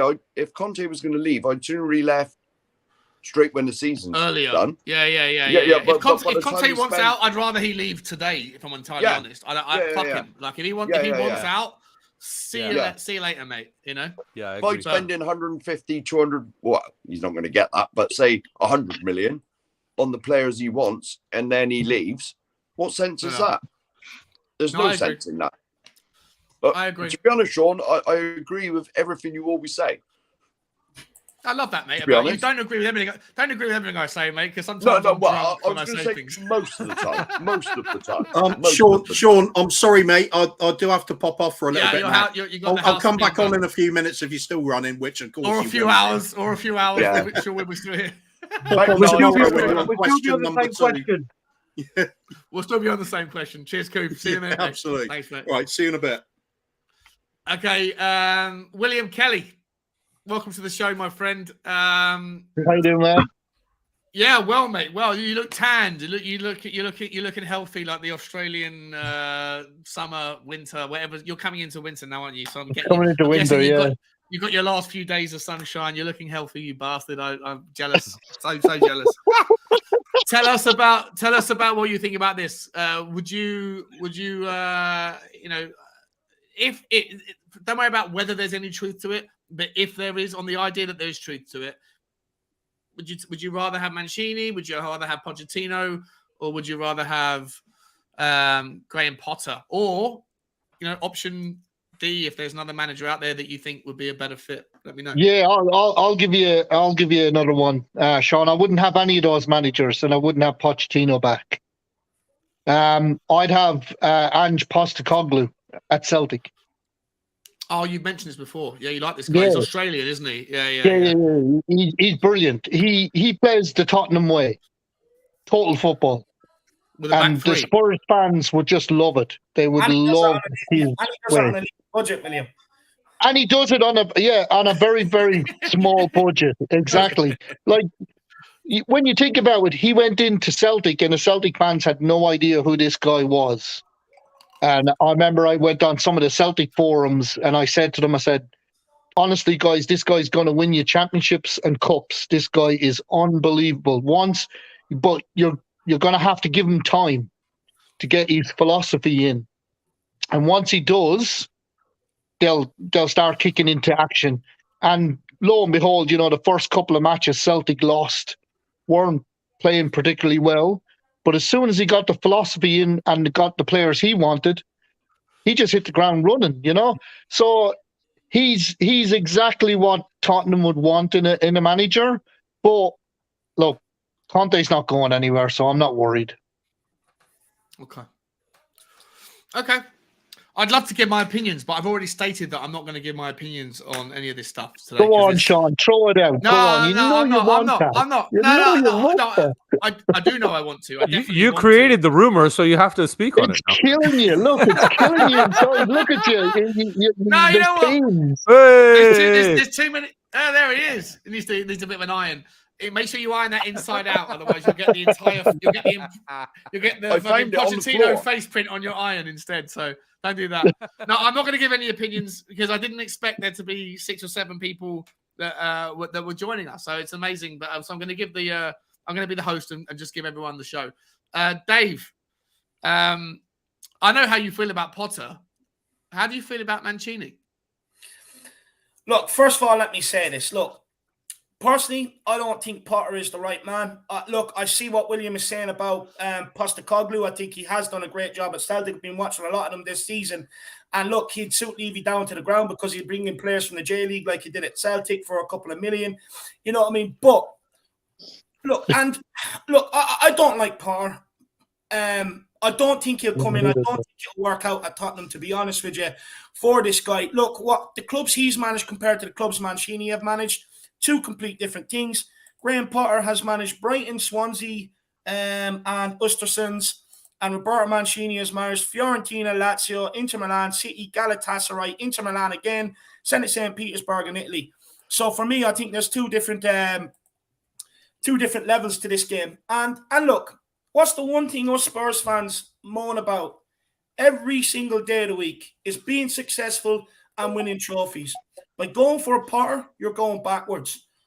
By going back to Pochettino, you're going backwards. Now, look, let me make this clear. Whatever manager comes in, I will always put my weight behind because they're coming in to try and manage this club for us Spurs fans that we love so dear. So I'll always put my trust in them for a little while at least. And I think even if you don't like the manager coming in, you should always be willing to give them a chance. And if Potter came in, I would shut my mouth with the hatred and I would give him a chance and see what he could do at this club. I think you should do the same with any manager that walks in the door. But, Sean, it's going backwards if we go to a Potter, if we go back to a Pochettino. Yeah. We want someone that can take us to the promised land. We want someone that can give us that euphoria of winning trophies, the euphoria of memories of jumping around with Spurs fans because you've won something, staying out for a week because you've won something. This is what we want. And, look, we've built a stadium for this. We've built a training complex for this. We want to be one of the European elite clubs. And if we want to go that way, you've got to get in. good elite managers. And for me, Mancini would be the right way to go. But I want to stay on the Conte. Look, we've been floating around for the last two and a bit years, and it's not been good enough. It's been stressful. It's causing divisions, and it's just not good for Spurs. What we need now is to get a manager or keep a manager, even if it is Conte. Let him build the foundations. Let him put in the minimum requirements to be at Spurs, to be at Tottenham, which is day in, day out, you train your bollocks off. The minimum fitness requirements, the minimum sort of attitude you need to have when you come to this club, the winning mentality. Just let some manager put everything in place so that we can actually build and move forward. Because if we lose Conte and getting another manager, you're back to where you were under Jose. You're back to where you were under Nuno, and it's not good for this club. You're going to go through another year and a half of being back where we were. You've got to stick by this guy, Conte. You've got to give him the funds possible. You've got to let him build this house from the ground up. Because if we want to transition from where we are into a European elite club, you have to do it under an elite manager. And at some stage, Dave, Conte always leaves after 2 years, right? So at some point, whether it's this summer or next summer at the end of his contract, or whether he signs another deal, a 3-year deal, and then throws his toys out the pram 12 months later, at some point, Conte's not going to be the Tottenham manager. So at some point, we always have to deal with the fact that if he really is the very best, then we're going to go backwards.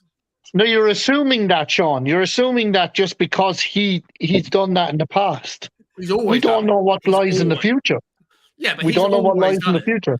If you're a betting man, William, if you're a betting man, you're going to say the chances are he's not going to be at Tottenham in 24 months' time, right? 100%, right? I can see what you're saying, right?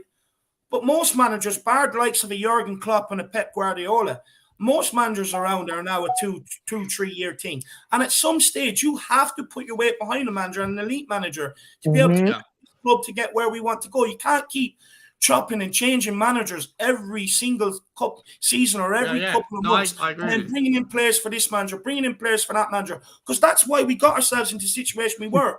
Brought in players for Potts, brought in players for Mourinho, brought in players for Nuno, and that's why we got ourselves into the mess we got. At some stage, you have to let a manager clear house, play one way, bring the players in for him, put his mentality and everything else into the squad, put in minimum foundations of what it takes to be an elite football club and a player at an elite football club. And then if he goes after 2 years, okay, go and get the next guy that's going to continue that on. Not someone that's going to bring it backwards. You've got to get the next guy in that will continue that on. It's a building process, but at the same time though, Sean, if you give a manager what he wants, he'll stay. Conte didn't want to walk away from Inter Milan. Conte wanted to stay, but they sold his best players. They were selling his best players. He couldn't continue on the project. If we back this guy, we give him what he wants, we will see steady progression and we will lift the trophy. But you've got to stick by this guy. You can't keep chopping and changing. I'm with you. I want us to. I absolutely. Sorry, bringing in a Graham Potter who's managed in fucking Sweden. It's just going backwards. It's going backwards all the time. It's just the same old Tottenham progression going nowhere. I get it. Back the bloody man and he will win trophies.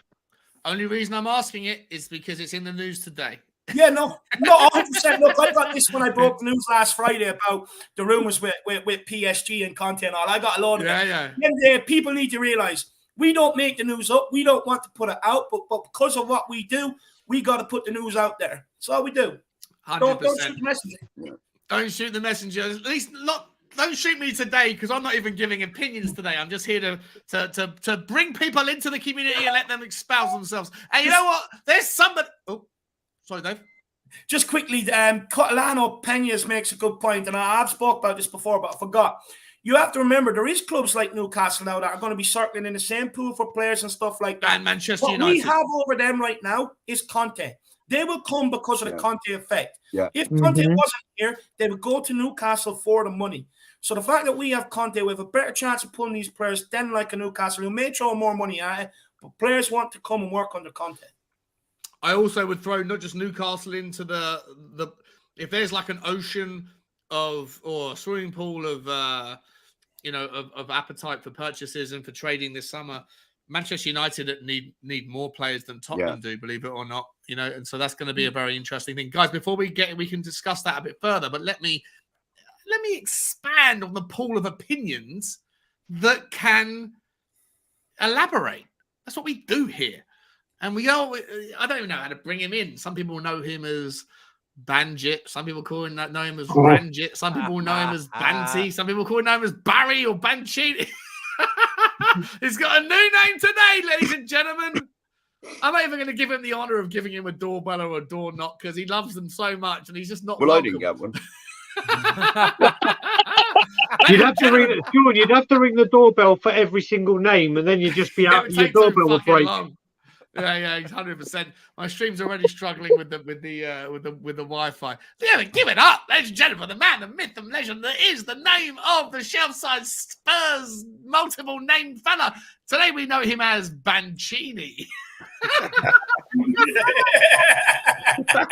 Sean, if you did press the doorbell for every one of my names, it would still last least time. You know what? If you continue this nonsense that I take too long, I'm going to kick you out because you're winding me up. I love you, You and Cooper making this big deal about the way I ask questions. I'm not even giving opinions today. Okay, Sean. Should we ask the panel? What they think about your questions? Man comes in and starts asking questions. Look at that. Questions. Sorry, mate. Sorry, you're the director. Sorry. How are you, Bazza? I'm good, mate. I'm good. I just I've been unfortunately I've had to do some work today, so I've Watch your language. I know. So I saw these beautiful people here, and thank you for welcoming me on. So it only took 30 seconds. What did? What took 30 seconds? My frustration with you running dry. Breaking news, non-football orientated. Boris Becker's got 2.5 years in jail. Bloody hell. For what? Boris Becker for bankruptcy. He's getting 2.5 years in jail. Oh, wow. Oh, my God. Jesus. Oh, my good God. Yeah. There you go. Becker's in jail. Wowzers. He's all right. He's only a ginger. Yeah. All right, let me just let's finish the circle of opinions, and then Barry will come to you at the end of the last one. So, Bobby K. Yes, sir. How do you feel? Like the question was, if Conte if he leaves, not suggesting he will, but if there's any truth to it, there's options coming up. The names are being touted around: Potter, Banchini. How do you feel about any of those? You know what? With everything that's going on right now, Sean, with our club and everything, and the uncertainties and everything, I've gotten to the point where I will let the rumors rest when it comes to fruition. When somebody else is there, or Conte finally walks out, but. That being said, obviously, all of us are in agreement. We need Conte here. We need to back Conte properly. But also, what you've addressed, the 2-year thing, how much do we invest into him before? Is he going to return that investment to us? Will he walk away? When you look at somebody posted already the comment where he only leaves when he's not supported by the ownership. When he doesn't get what he wants, then he turns around and says, okay, we're not on the same page anymore. Time to part ways. I'm going to go on my path. You carry on yours. Yeah. And I really respect that about him because I feel that way personally in my life, that if we come to a point as people, we're on different paths, carry on your path. I'll carry on mine. Best of luck to you. It's not like he goes out burning bridges and stuff like that. I really feel that this, again, is going to be the biggest impactful summer in the ENIC era. If they don't get it right this summer, he could possibly walk, but what the worst position is that he could push our club backwards so far by supporting him, bringing in the players he wants, and then something else triggers him to say, I'm not feeling the support, I'm leaving kind of thing. Then we're back to a restart. Pochettino, I absolutely love. I'm sure a lot of people do, but I don't see him, even though he's gone out. There you go, Mark. Even though he's gone and everybody's slagging him at PSG, he wasn't welcome at PSG right from the beginning. I don't know why. The fans were just, it's like he was the captain of PSG, wasn't he, as well, back in the day, right? Yeah. He was back in the day, yeah. Was he? Defender. Yeah, he was a defender there, right? So imagine Ledley King becoming the manager of Tottenham, having done what... and then getting backlash done for some great stuff at some other team, and then come back to Tottenham and not being welcomed. But to be fair, on that point, Sean, if tomorrow we announce Conte's left and we've appointed Ledley King, we as fans would be in an uproar. Yeah, because again, we don't obviously consider we love King as a player.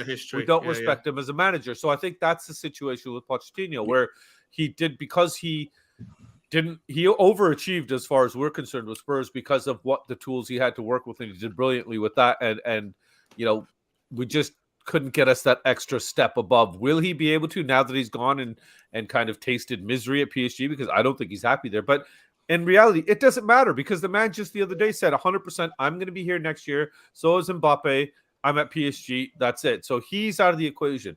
When it comes down to Potter or Mancini, if we're forced into the market for one of them, it's Mancini. Potter already said that he doesn't want to come to our club. He doesn't want to work there. So if you have already undercut our club and underrated us, you're too good for us, then fuck off somewhere else, man. You go go to Everton or whatever. As far as I'm concerned, back Conte. There's no question about it. Just simply back that man. Yeah. Let's see what he can do when he's back properly. Once we give him the proper tools, like William was saying about the Celtic manager, once he got the tools he needed, he's been firing. So we've got to finally stop doing this manager merry-go-round. Support one guy. I still believe that if Poch was back when he was here, he would have left. No, we all believe that, Mark. We all believe that. I just want to answer Bobby's question. He was saying, how much do you invest in him, and how much of a return would you get out of 2 years? If you look at Antonio Conte's what he's won as a manager, so for the couple of years he was at Juve, he won 3 league titles, 2 Super Copas Italianas. At Chelsea, he won a Premier League and an FA Cup. At Inter Milan, a Serie A, and he got Inter Milan to a Europa League final, which they lost out to Sevilla. So the evidence is there that you back this guy. It doesn't matter if he's here for 2 years or not. He will bring you trophies. He has the know-how to do it. But every club you just mentioned backs their managers and wins. No, but that's what I'm saying. That's not our history. No, I know, but you were saying, you said, how much do you really put into that 2 years? How much would you invest and what sort of return would you get? But the evidence is that fair enough, you back him and you give him what he wants, the return will be there. Results, I also don't necessarily agree that we don't back our managers. I don't. Well, I think we live appropriately. I'm not giving my opinions, but I'll drop a truth bomb on everybody. sorry, you're right. Today I can't be. I'm not going to do that. Not when I'm next in line. Not when I'm next in line. Do it when I'm last. It's okay. I mean, for what it's worth, it's a myth that we don't back our managers. But anyway, Brian, you're itching, Sean. You're itching. No, I'm not going to do it. There's too many. It's like a jack in the box. You just got to wind them up slowly. It's like a fucking Bronco. It's like a fucking Bronco. You've just delivered the last thing, and I've just bolted. No, go, Brian. Listen, because there's still, I've still got 8 tabs of different news. I think the other news is going to take the topics are a little bit easier to digest. I know this one's a big one. So Brian, go, and then Banchini, you get the last say on the whole. Who, if not Conte, who? And then we'll move on to the next one. Brian first, go for it, mate. So you know what? I mean, just first of all, piggyback on something Bobby said about ex-players. I've always said it. I hate ex-managers coming back to be managers. Ex-players, coming back to be managers. I absolutely hate it. Even the Glenn Hoddles, Yossi Ardiles, because, all right, what they did for us as a player will never, ever, ever be tarnished. But if it doesn't work out as manager, you get that little bit of extra time. Look, the only manager that I remember back in the day that did fantastic as a player and as a manager weren't even a Spurs manager. It was Kenny Dalglish. That's the only one you can say went back to a club and literally smashed it. I hate it when ex-players come back to manager. I hate it. But now getting back onto the thing, when it comes to these rumours, it's just lazy fucking journalism. The day Conte comes out and says the shit, we're looking at a plan B. We weren't looking at a plan B when apparently Conte was off, but the day Conte comes out and says, listen, it's all bullshit, we're thinking of a plan B. It's all media bullshit. But if you're talking about those two managers, I would take Mancini. Goes to Man City, what's he do? He wins the league. Then people go, he had the money. He goes to Italy and wins the Euros. And they were the team of the Euros. They weren't the Italian rigid, let's play tight in defence. They were open, expansive, attacking which is exactly what we want and what we say is the Tottenham way or the Tottenham way. So if Mancini, if the worst did happen, would I want Mancini? Oh, fucking hell yes, I would. Hell yes, I would. Not because he doesn't stay, he wins, and that's what I want at my football club, a winner. We all know whether he gets backed or whatever is always going to be the question, whatever manager comes in. But at least if you put a winner in there, you're like, okay, this guy can talk to the players. This guy can say, listen, this is what I did and follow my ethics and my regime and whatever because I win things. Like David clearly showed with Conte. This guy goes, this guy wins, simple as. So if he wants to go and Mancini was available, would I be happy if we got him? You're damn right I would be. You're damn right. Okay. Before we come to you, Mancini. I love that name, by the way. It's a great name. Every time you come on, you and Cooper come on with different variations of your name, and you both have the perfect start to your names that can allow you to get creative. I love it. It is well past the hour mark where I usually spend my time just dropping some links. So I'm going to do it right now before I get to you. I'm going to come to you right this second, Barry. But just so you know, guys, everyone in the chat, there's 60 odd people that are watching. I'm going to go through everyone. So we've got Tottenham on tour. We've got the Three Spurs boys. We've got the Irish Hotspur. We've got Tottenham Tantrum Gold. And we've got Southside Spurs represented today. I'm about to drop all of the links into the chat. Please, if you haven't already. Thanks, Sean. Just click on the links if you haven't already and just hit the subscribe button. It won't take you away from the content. It will open up a new tab. Just hit the subscriber because it means the world to these guys and it means the world to me on the vice versa.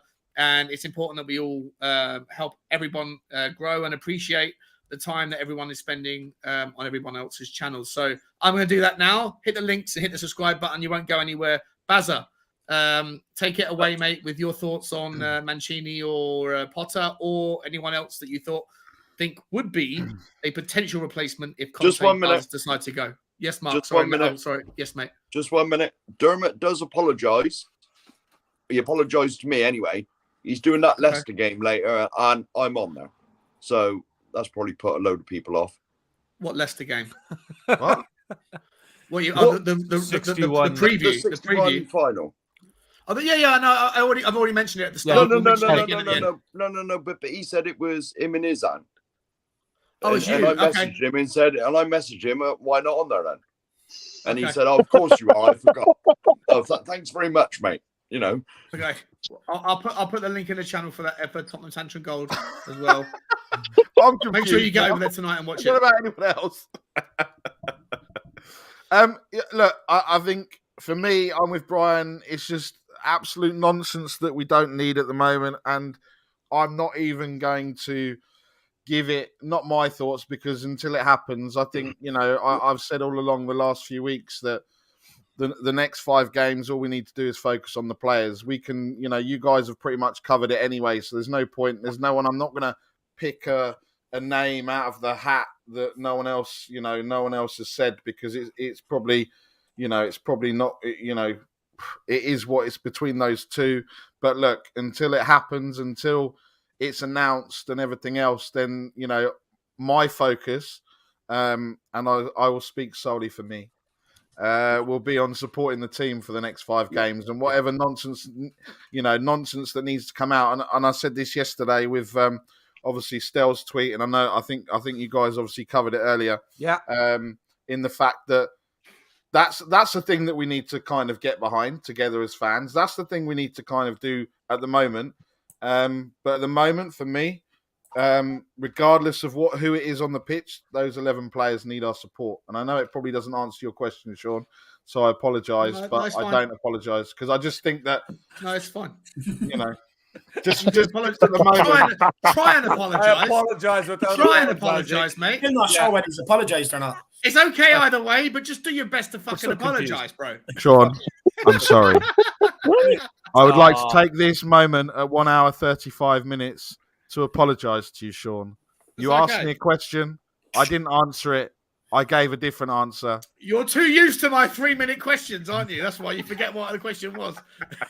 Yeah, and to be honest, I forgot what the question was. All right, Barry, let me start with you on the next one then, okay? We're done with the managerial stuff. We're done with it. Okay, put it to one side. It's all if buts and maybes anyway. Here's someone that might also be an if but. Actually, no.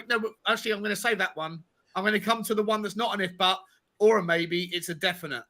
Antonio Conte has said, this is in the hitc.com, according to football.london, that Sergio Reguilon will not play against Leicester City this weekend. Spurs will take on Leicester at the Premier League, but he's got a groin injury and will not be able to take place to take place and be on the pitch against Leicester. The Spanish international, who has been seen playing left back under Tottenham, whatever, he's not fit. Are we fucked? Does that mean, is it a problem? Would you have rather had him rather than hang on. Put your finger down, Brian. You're not first. No, I just want to say that because I just want to say one quick thing. I tweeted this earlier. I tweeted this earlier to say, why is it our wing backs or fullbacks are made of fucking Weetabix? Yeah. So honestly, yeah. So when this whole thing came out with Skip before, I said he wouldn't play. We wouldn't see him again. We didn't see him again. Right. Reggie. Look, he's not going to play again this season, right? So we've got 5 games now. We've got. I don't know whether we've got a fit left back or someone who's in the right state in terms of Sessegnon.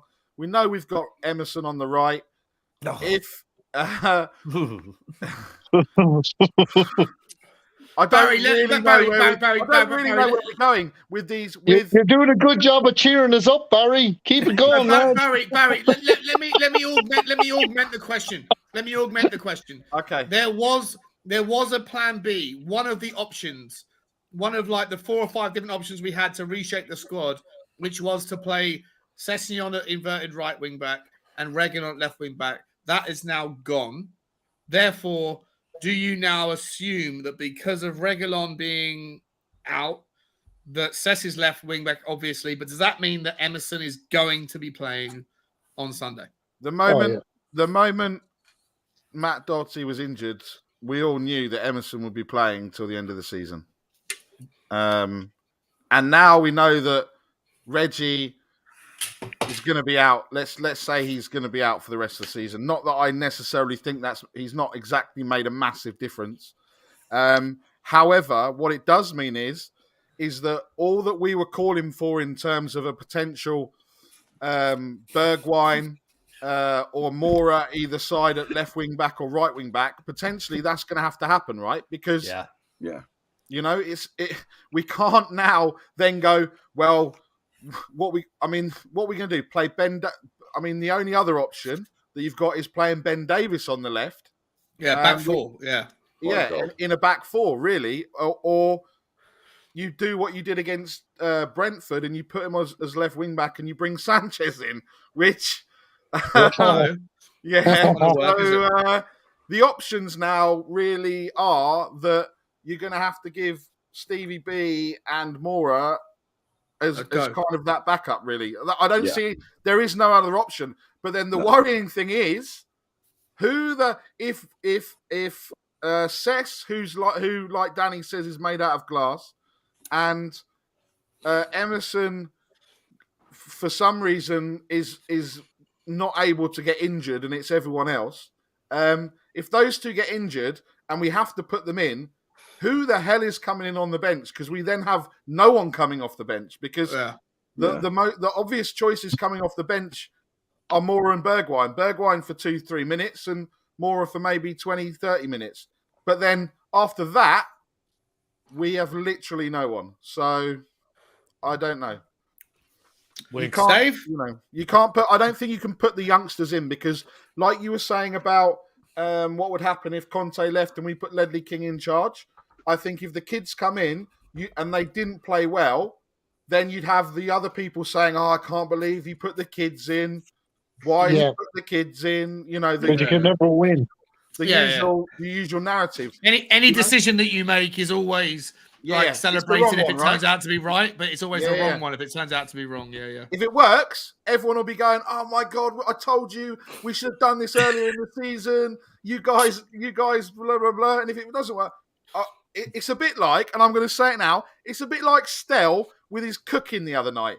If Spurs get top 4, he's going to be elated and he'll go after the Arsenal fans. If they don't, he's coming after me and Iggy and everyone else that said we're going to get top 4. So it's a win-win situation, you know? Love you, Stell. I'm not sure if Stell was watching. I'm not sure. I've never seen Stell in the comments, so he's probably asleep, mate, ready to go. He's cooking, probably. He's cooking everyone. Barbecue. Dave, come to you this one next, and then we'll shoot across the bottom tier, across Mark, and then into William, and then we'll go at the top row last. What do we do? I get this is probably the like of all of the other topics, guys. Just so everyone knows, this is probably the last major topic where we can go into a million different angles and considerations. The rest of it is just rumors about certain players that might be signing and might not be. So we can we get through that in 5 minutes. But Dave, I doubt it. Not 5 minutes. But you know what I'm saying. Reguilon is out now. What the fuck do we do? What do we do, mate? Look, first of all, I just want to say I agree with Barry. I think it's absolute ludicrous calling for these youngsters like Lavinia and stuff to come in. I can see where people are coming from, but at the end of the day, you're going for Champions League football. They're not going to be the guys to be able to get you there. They're not going to be the guys to be able to that you can depend on. And at the end of the day, Conte is a winner. He's been to big finals. He ain't going to play these guys. He relies on the senior players. So forget about these youngsters coming in. It is not going to happen. And it's ludicrous to ask a manager to do so when we're in the run for Champions League with 5 games to go at the end of the season. It's just not the time to be experimenting with these sort of guys. Now, look, I'm actually disappointed that Reguilon is out, to be honest with you, because I thought Sessegnon was woeful last week. I thought, look, don't get me wrong. I mean, he got forward. But what did he do when he got forward? He absolutely wasted possession time and time again. He didn't create anything. And that's a big part of why we got no shots on target last week. It wasn't because we didn't have possession. It wasn't because we weren't in their final third. We just done absolutely nothing with it when we were in that final third. And when we got into the right areas, the delivery was absolutely diabolical. But look, Sessegnon's going to be rolled out again, and so is Emerson. So I get everyone's disgruntled with them. I am too. But if you're in that stadium, you get behind them and give them your support, because that's the only thing that's going to be able to push them on. You know, I don't want to hear fans, oh, Emerson, you're this, you're that. I don't want to hear it. Get behind them while they're on that pitch for 90 minutes. And let's try and push them and give them maybe a bit of confidence in on these last 5 games. I don't think he's going to switch to a 3 in midfield, Sean, because look, he just cannot rely on Harry Winks. No matter what he says in the press conference, like what you said earlier, Sean, he's playing 5D chess. If he does get an injury to Bentancur and Højbjerg, he'll have to rely on him, and he doesn't want him to feel like he's not a part of the squad. So he's not going to say what he really thinks on Harry Winks. We're not going to switch to a midfield 3. But what we can do is if it's not working out with Sessegnon and Emerson, but then take them off at halftime, take them off at 50, 55 minutes, put Bergwijn one side, Lucas the other side, and go for it. Just go for it. Get them out wide, get them to bomb forward, get on the ball, put balls into the box. The only thing is, not one of them can really cross a football between them. That's the only thing. But at least take off the defensive players who are not doing anything and put on the attacking ones and go for it. This guy played Perisic on the left-hand side. You know, so you can't play wingers in this system, in that fullback area. Yeah, I agree. Push them forward. But Sean, Sessegnon was a winger, right? Sessegnon was brought as a winger. He started, he brought as a winger, came through the Fulham Academy as a left winger and played for them as a left winger. And Dave, just before you go any further, I was going to bring up Matt C's comment, because I heard this as well today, that Sessegnon is in, like, there was, I don't know whoever the media was that I was reading it, but they were suggesting that Conte looks at Sessegnon and goes, this guy is my guy. Like, he's like, the way that the media was representing it is not only is he getting a contract, but he thinks that Sessegnon can be a world-class player. I haven't seen anything like that on the pitch that makes me have that confidence. But he's got to stay fit first. Sorry, Dave. As well.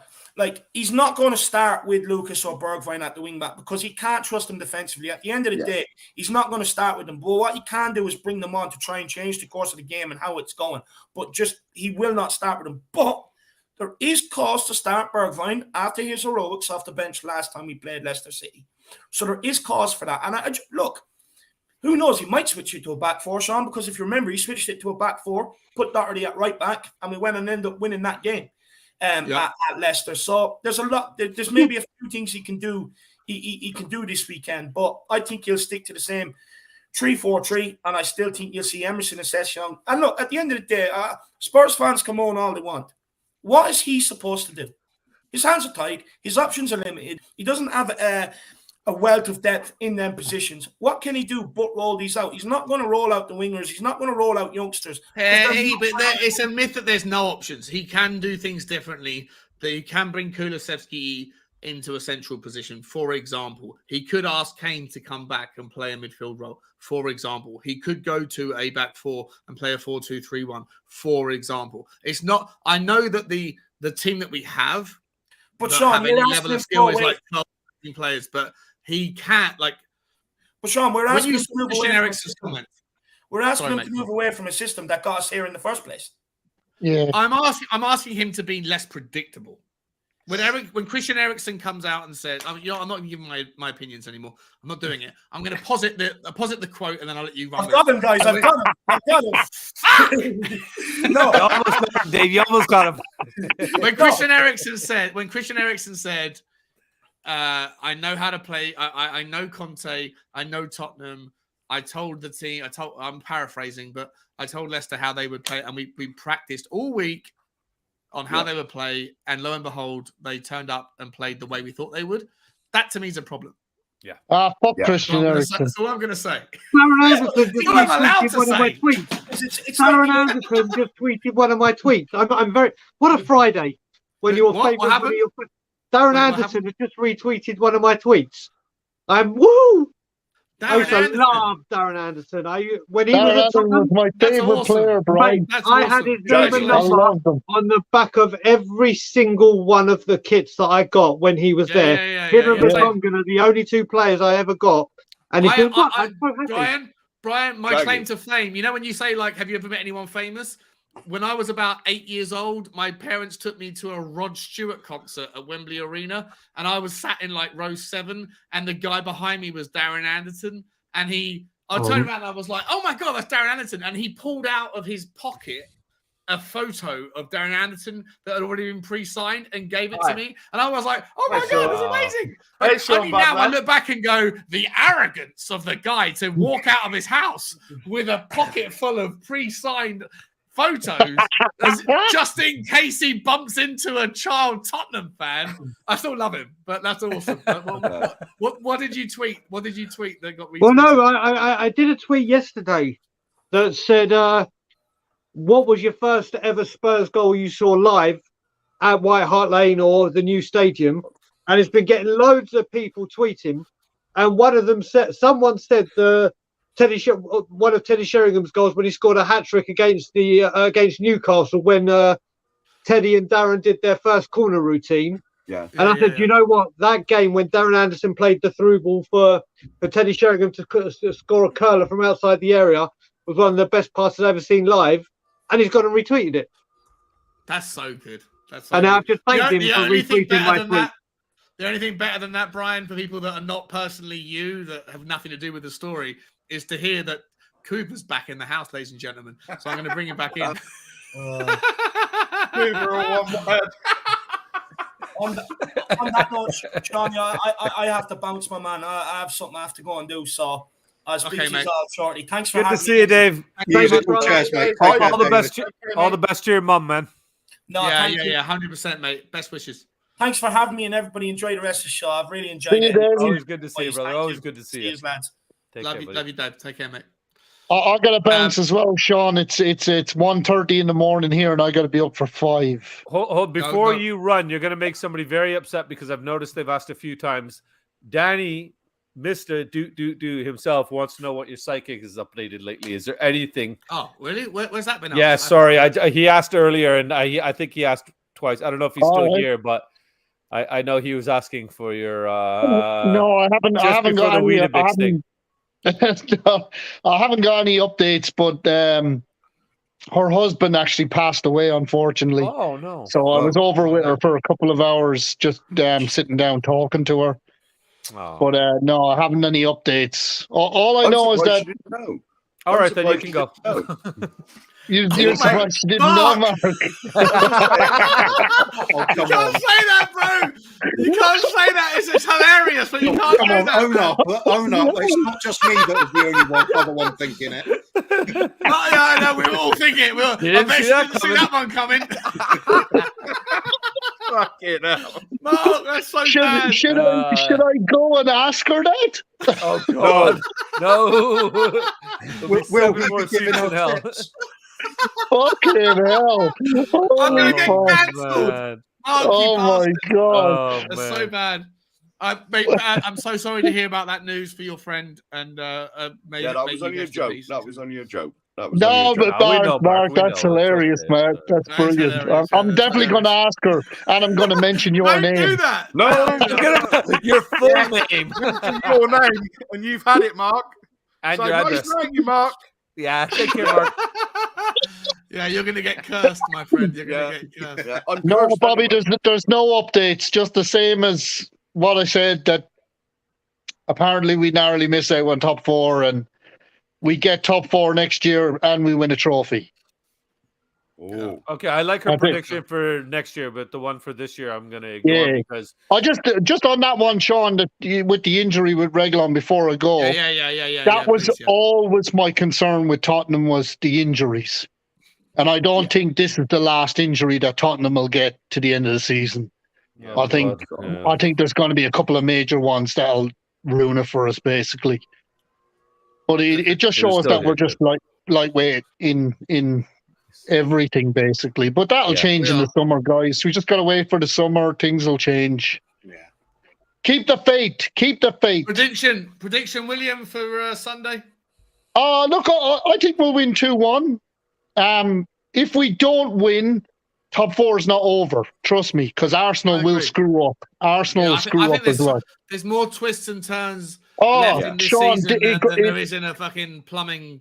You know. It goes to the wire. This goes to the absolute down to 1 point or goal difference. I guarantee you. 100%, mate. I completely agree.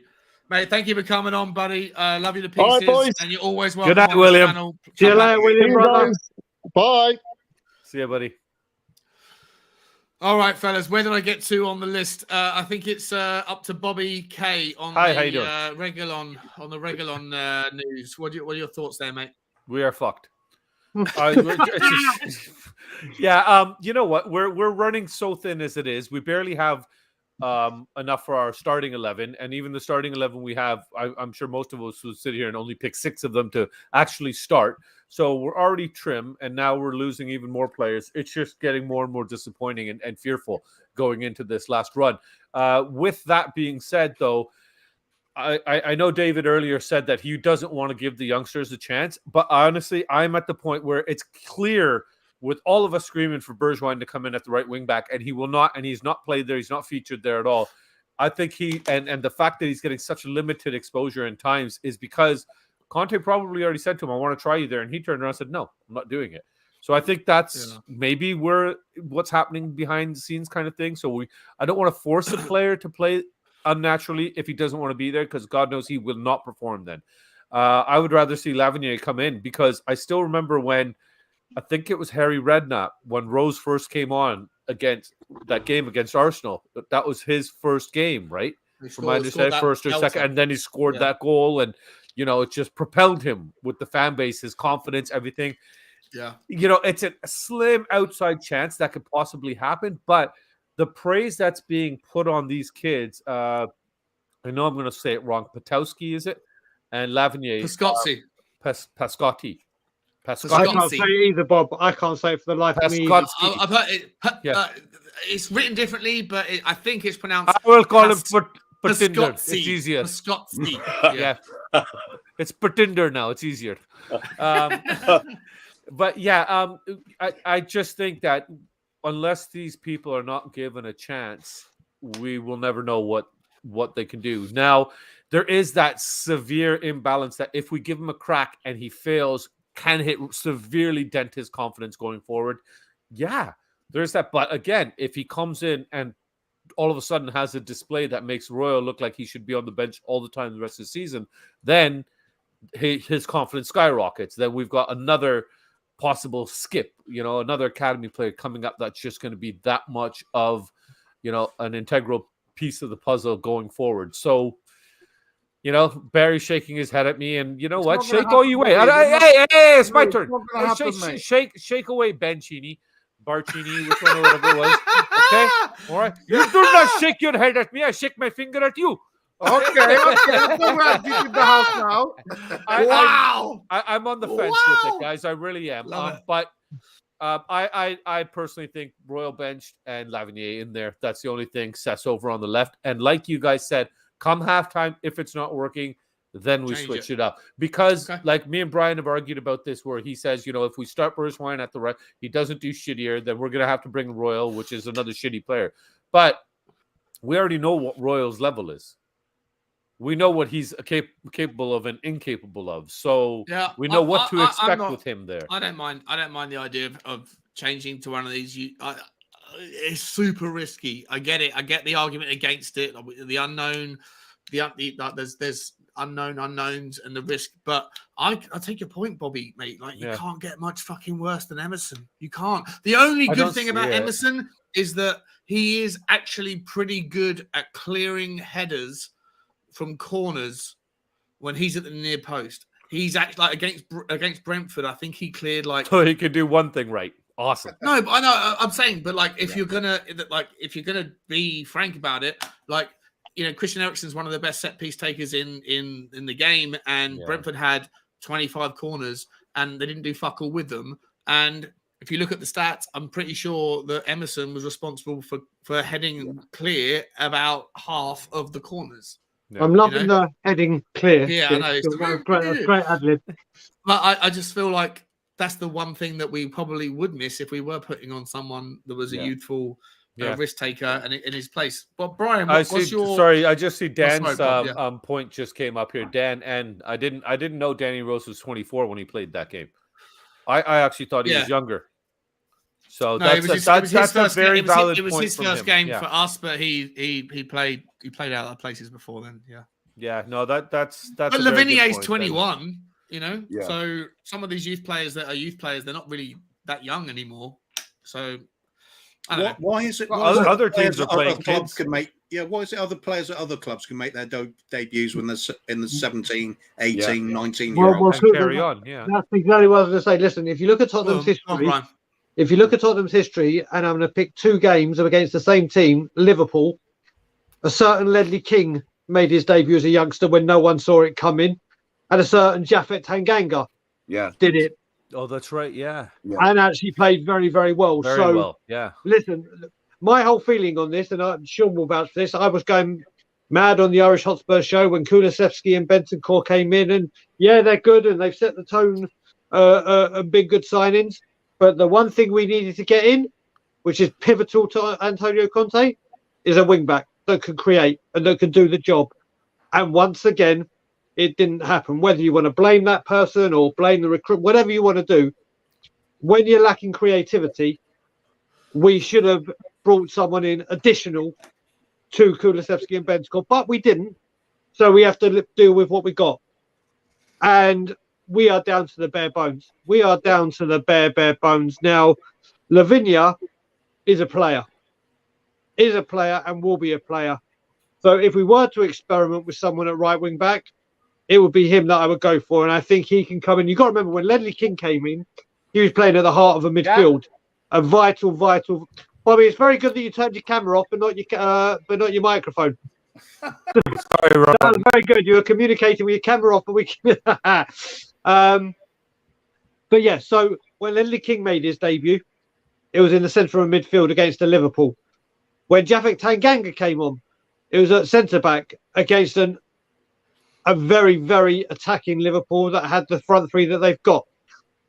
So do I see right back being an issue to try and bleed a youngster in right now? Well, not when the option is Emerson.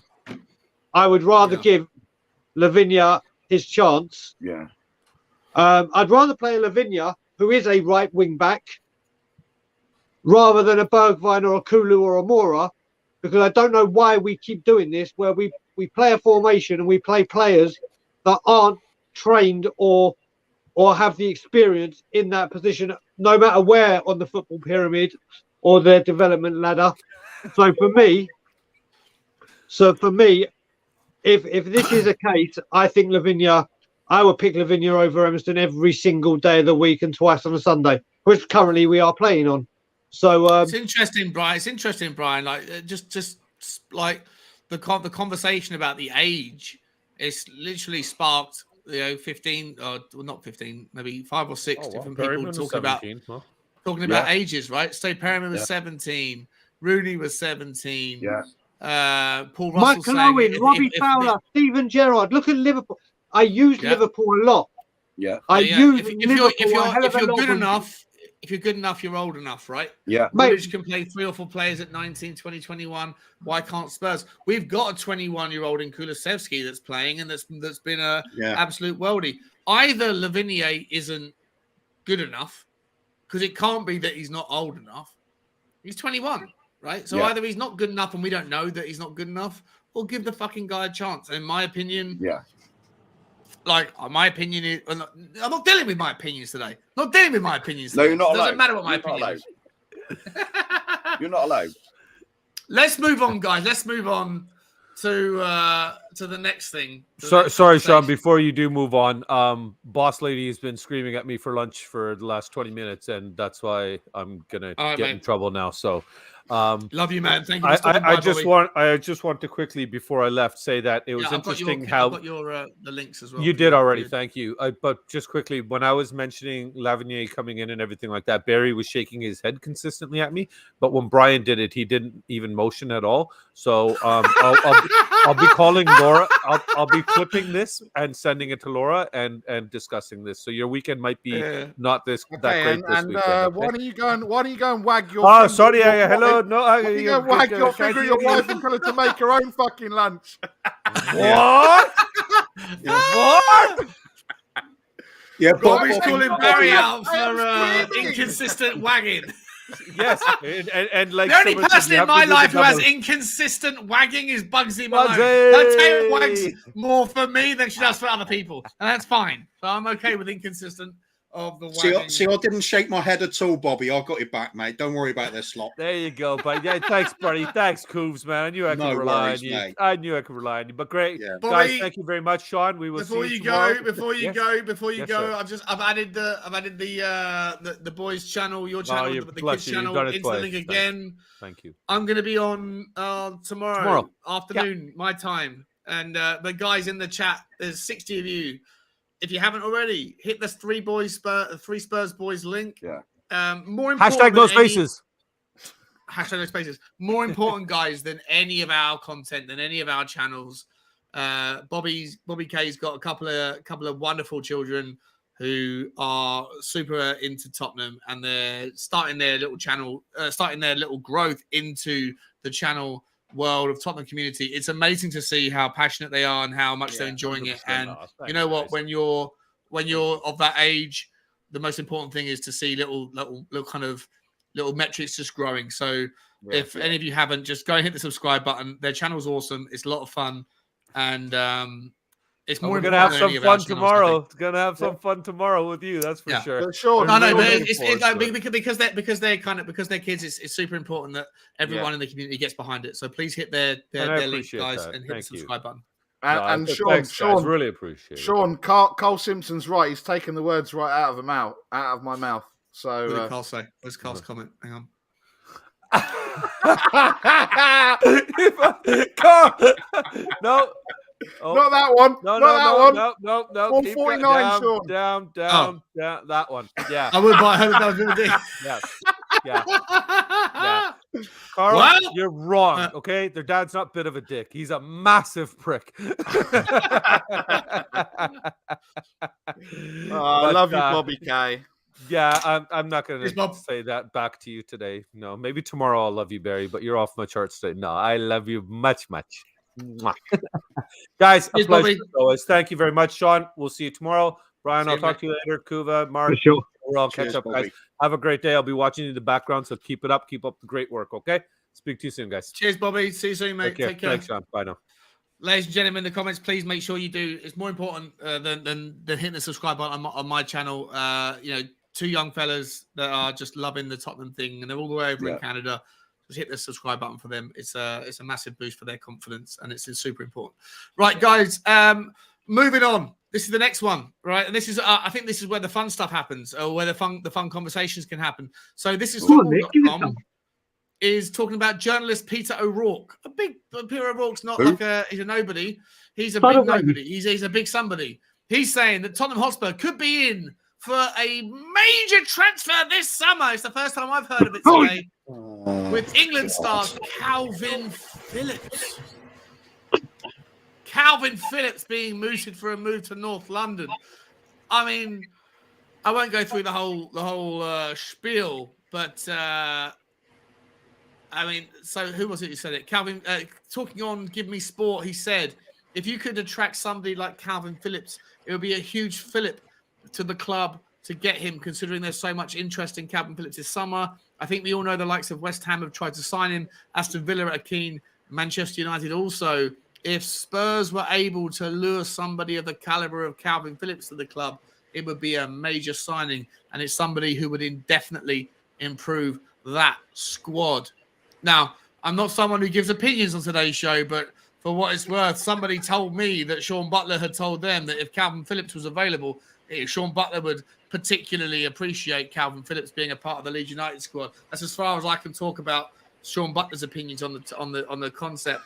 Kuva, how do you feel about the concept of Calvin Phillips being a Tottenham Hotspur player as of 2022-23 season?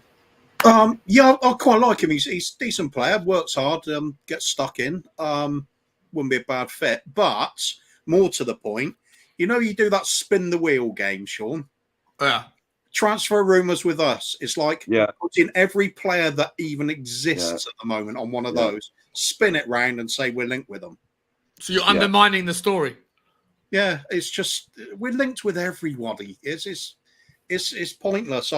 I'll just give up with the speculation at the moment. I'll just see what we get. It's like the January window. Didn't get what we're expecting. We got the sort of underwhelming. On paper, it was underwhelming, but what we actually got was quite good for us. So if there was truth to it, we're playing the role of a content creator. We have to engage in the news. Otherwise, there's no point in me even going live. And I've been live for 2 hours and 10 minutes now, and I went live by myself to talk about the news. It could have been done in half an hour. 2 hours later. Right. Okay. In that case, brilliant. I'm going to get my shirt printed. Would you like him? Would you like him at Tottenham or not? He's decent. I think he'd fit in pretty well. Yeah. I think he'd be fucking phenomenal at Tottenham. And I think he'd be so good. It's not my opinion show, so it doesn't matter. I'm thinking the likes of Bentancur doing the spraying out the passes, and him fitting in with Skippy being terrier-like midfielders. Yeah, that could be quite a nice little setup. Yeah.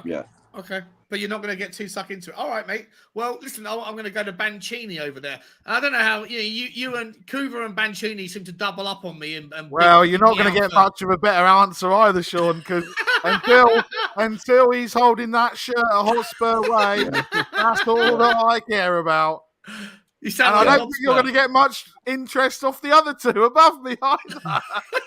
I think I'm going to get some interest out of Mark. Look, I'll give you more of an answer, Sean, because I don't want to upset you, even though I am with Kuva. He's going to the toilet or something? We can't. Oh, you can hear me. Okay, make sure you don't piss on your trousers again, yeah? Like you do in your intro video. Stains on your trousers. I think, does Phillips improve our squad? Yes. Is he overpriced?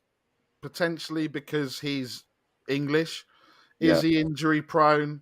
Absolutely. So, look, let's just see. I think there's going to be a whole merry-go-round of what happens, because if Rice leaves West Ham and goes to whoever for 150 million or whatever they're talking about, Jesus. The first person that is going to be as backup that West Ham will probably go to is going to be Calvin Phillips. Yeah. So look, there's going to be a bit of a merry-go-round, and I don't know whether Sean's going to come to it. another transfer rumor, but there was obviously the transfer. I'm still in the bathroom, but I actually love what you just said. I think that makes a lot of sense. Oh, thank you. Sean's doing his Ali Jean. So you're in the bathroom holding your cock, and thinking what I was saying was it was good. Okay, I'm worried now. Back now. No, so I think there's going to be a merry-go-round with that. I also think that we've got. Do you think Declan Rice is going to go for 150 million quid? Is that much you think he's worth? Do you? I don't think he's worth that. No, but you think that's what someone will pay for him? Yeah, Man United probably. I mean, it depends, right? Look, I don't think the thing is that you've got. You can put a figure on these players and everything else, but I don't know. I think it's going to be between 100 and 150 million. I think is 150 million a lot of money for Declan Rice? Absolutely. But it depends what happens. It depends if there's a bidding war. It depends who comes in for him. But to reject a contract for a third time tells me that he doesn't want to be there. So otherwise he'd sign the contract unless West Ham are offering him stupid money that he feels that he's been advised that he's worth more. But look, there's 4 minutes now to the season ticket deadline, right? So all of this noise has been created. What's that? Yeah. Wait. Say that again. What's that? There's 4 minutes till the deadline of season tickets. 3 minutes now. Sure, you have done yours, haven't you? I haven't got. Give it 5 minutes then. Okay. If you give it 5 minutes, all these rumours will be done with. Yeah, I was about to say today is basically Tottenham Hotspur's equivalent of April Fool's Day. Yeah. Interesting. All right, let me take this moment in honor of the 2 minutes we have left before season tickets to promote the 3 of the channels that hate nothing more than deadlines before the season finishes around season tickets, because we are at the 2 hour mark. I've just gone past it. Shelfside Spurs, Tottenham on tour, Tottenham Tantrum Gold. They are all guys in the links. I'm actually going to carry on putting in the guys that were there before. I've just done the 3 Spurs boys, but I'm going to put the Irish Hotspur in as well, because Dave was a legend. He came on and he didn't actually get a chance to say his channel before you go. Guys, there's still like 60 people watching on YouTube. There's still 15, 20 others on different socials. If you haven't already, hit the link. Just hit the link. Just tap them and another tab opens up. Hit the subscribe button if you haven't already. Also, if you wouldn't mind, I'm sorry to beg, but hit the subscribe button to this channel and also the like button if you haven't already, because it helps the algorithm, which helps me, and I'm trying to get to 1,000. And it's been very quick. You'll be there soon. Yeah, you'll be there soon. I think I like 950, 960 or something. Yeah. It's been mad how quickly it's happened. So I'm very grateful to everyone that's watching, that's been a participant in the channel's growth, and we got a lot of cool things and funny things that are going to come very soon. I've just ordered a giant Wheel of Fortune.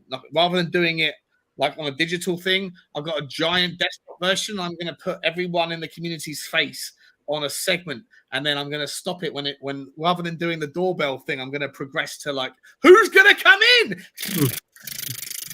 And then all of you guys are going to have your own little face that's stuck. Sean, you must be great at charades. Yeah, I'm pretty good at charades. I'm pretty good. Your mannerisms and everything. You're fantastic. How can you say that? You have to be silent in charades. That's a good point. That's a good point. Kuma, you're winding me up, bro, about this vivacity thing. You and fucking Barry are tackling me down with. It's horrible. Take my name out of your motherfucking mouth. Brian Daigle, would you like Calvin Phillips at Tottenham Hotspur? No. There is someone else I'd like at Tottenham Hotspur, and it's been mentioned in the comments, and I've been saying it for all season. JWP. Yeah. If you look at Calvin Phillips, don't get me wrong, good player, good box-to-box player. We've got them. What have we not got that we seriously need to address? Set pieces. Yeah. And a player that can spray the ball around in midfield. Yeah. What do we need to do as well? Get some English players in. I said it even yesterday, Sean, when you asked that question about the transfer budget. We have X amount. How do we go about spending it? And I said to you, the first words that came out of my mouth is it revolves around getting James Ward-Prowse in first off. Yeah. He is, for me, an absolute must. at Tottenham Hotspur because of what he can add. And like we said, when it comes to midfield, the competition for places in there will be fierce, and that's what we need. Yeah. And for me, Calvin Phillips, listen, good player, did well in the Euros. I'm a much bigger fan of, as much as I hate the team he plays for, Declan Rice. If we had taken, I've even said that if we hadn't have taken if we'd taken Calvin Phillips off rather than Declan Rice in the Euros, I think we would have won it. That's how pivotal he was. Our player of the tournament, above Sterling and Luke Shaw for me. But we're not going to get Rice, even if he does go. It's not even a dream. The valuation is way out of ours. And for me, James Ward-Prowse all day, every day over Calvin Phillips. All day, every day. Okay. I was going to ask Marky Boy, but I think he's dropped out. So we'll move on to the next one. This is coming from SpursWeb.com. 90 minutes have claimed that rumoured Tottenham target, excuse me, and Adama Traore is likely to leave Wolves this summer, irrespective of whether or not he ends up at Barcelona, and that Tottenham and Antonio Conte have not given up the hope of signing him despite losing out on him during the summer. Quick one, guys. There's nothing much really to talk about this apart from just your opinions. If he's available, if he comes back to Wolves, is he someone that you want? You know, do you still? I know Kuva. I'm going to come to you first. I remember your take on him. It wasn't that long ago. 3-4 months ago in January, your take was he's not even a fucking football player. He's what was it you said? He's an American football player, or he's something like that. Yeah, you just pump him full of his steroids and set him in one direction, and off he goes and smashes everything in the way. Doesn't matter if he's got the ball or not. Absolute trash player. Never want him. No way. Not in a million years. Okay. I think if I'm right, I believe he's struggling to get into the Barcelona side at the moment as well. Mm-hmm. And they're a team that's struggling compared to the heights they've come from. Obviously, I mean they're losing to low teams like Cadiz the other night as well. If he's not getting in there on a fresh start, fair enough. I just don't see what we want to. It's like having Emerson with Emerson on steroids. That's all he is. Bazza. Yeah. Brian. Oh, that's a great comment. Oh my god! So this is the reason why I give 2-minute intros. Because if I give one word intros, you don't even give me a word back. You give me a noise. What can I say? I mean, when it comes to Traore, I was doing a lot of work with We Are Tottenham TV because I was backing into the board, and I was saying, don't want him. But also, it took 27 days to find out. Apparently, we didn't want him. It was just all media talk.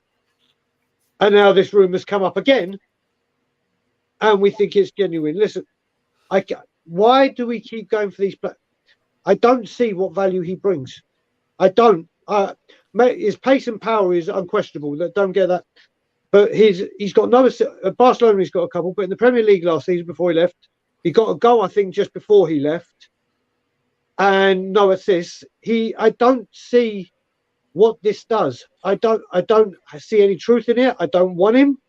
But we'll go back to what we all say. And if Conte wants him and Conte gets him, then fair play. Then hopefully he'll prove me wrong. But like I said, Conte wants him, I want him. But until I hear Conte say, I want Adama Traore, no thank you. Perhaps he'll fit in well with Damiao, though. Oh, yeah, Damiao, and we can go through the others that are coming every 15 years. The other one that's been mentioned is Ruben Neves. Of course, yeah, of course. About this yesterday. He's touted at 100 million quid. I'm not even sure if we're going to spend any time talking about that one. It's just never going to happen. Can you throw a deadline that's just passed? Because I certainly can. Well, listen, I think that's about it. The only other one that's out there that keeps getting regurgitated is Pierre-Emile Højbjerg leaving to go to Newcastle, but we spoke about that a couple of days ago on the show. So, ladies and gentlemen, I think we're about done. So I'm going to roll and round this up. It's 5:05. People that wanted a season ticket that didn't renew their season ticket have just lost their season ticket. And maybe I go from 85,000 on the wait list down to about, I don't know, to being able to get one, Sean. You got an email. You'll get an email in a minute, mate. I got an email at 5:01 saying, "Do you want a season ticket?" Yeah. Hi, Sean. You've been successful in leapfrogging 60,000 Spurs fans. Guys, ladies and gentlemen, in the comments, thank you everyone for hanging around. There's still 55 people that are watching across the things. 40, 50, actually more than that, 50 people on YouTube. I love you all. Thank you, all of you, for stopping by. But before we say anything else, I'm going to give you everyone in the panel their chance to plug, see what's going on their channels, what's coming up next. Brian, talk to us first, mate, and put your tattoo on your index fingers. Yeah, mate, I'm so. It's not even a joke. The thought of doing it is really gathering a huge amount of pace. I'm going to start the workout until we get to the end because I've got to work these fingers out. I've got to work the bad boys up. But yeah, Tottenham tour, got a few things coming up, I believe. We've definitely got on Tuesday, our 1 hour podcast that we do every Tuesday. We have at long last Ben Kaufman.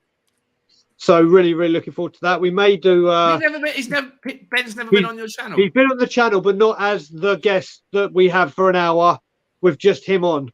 So he's been on the fan shows and when people call in or in the group ones. He's just never been on one where he, like when you have been, Sean, when he's just been the one. So we're very much looking forward to that.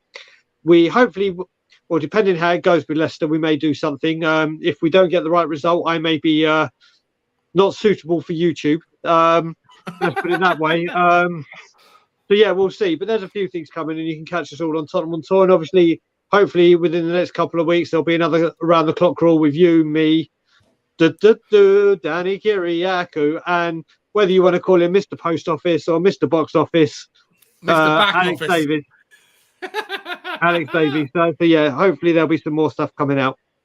But now I can get back to my real job. Just wait patiently, mate. It won't be long before you can deliver those fingers the way you want to deliver them. Over to you, to Bazstar. I'm just going to say, Brian, anyone, those fingers must be really strong, mate. You must be... Mate, you've heard of the 1 heard of the 1 inch punch. Just you wait.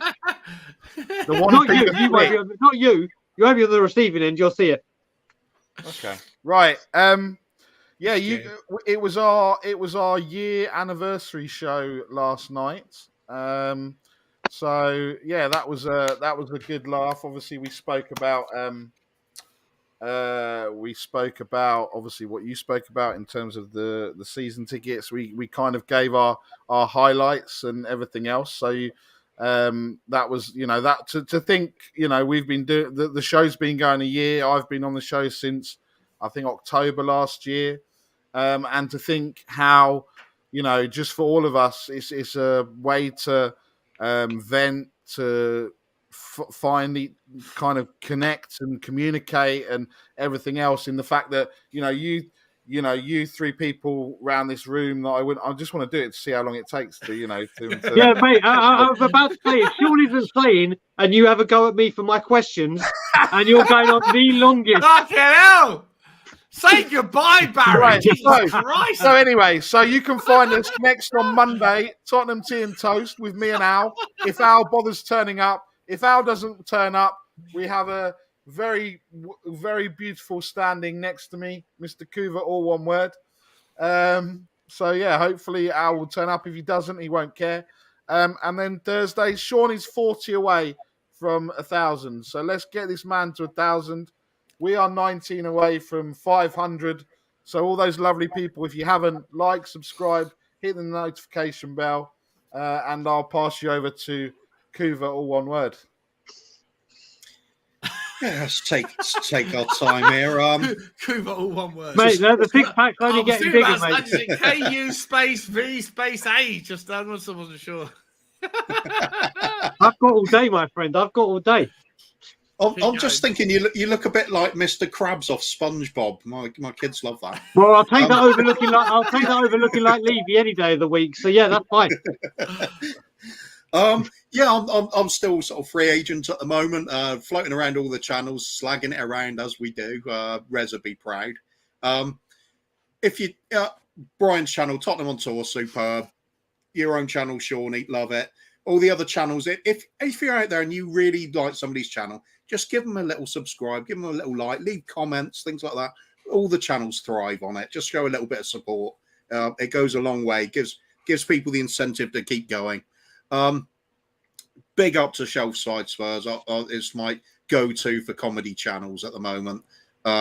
I heard them once mention something about football, but it might be going back a few episodes. Otherwise, just enjoy it. There's loads of great content providers out there now. Just spread the love around. Right. All right, guys, we're gonna call it an end there. Before I hand it over to Brian to give his index release, I am gonna say thank you to everyone that was on the show. So that's the 3 people that are currently watching: Brian, Mancini, Kuva, also Mark Cousins, also William, and also Bobby, Irish Hotspur, Bobby K. Who else am I missing? No one. No one. Is that it? There was 7. Wonderful show. It was impromptu. I never got to give an opinion. I promised you I wouldn't say anything. I tried my best not to. I think I stuck to it as best I could. Ladies and gentlemen, thank you everyone in the comments that's been a part of this random Friday afternoon. Now I have the confidence to be able to just go live without having to plan shit, because I know that you guys are all going to come. I hope you will come again. Love you all. Sean. On that, but yes. Shawnee, do you realise if you look at the timing of this channel, how long this episode's lasted, compare it to the last one, you can gauge how much your opinion is in terms of time.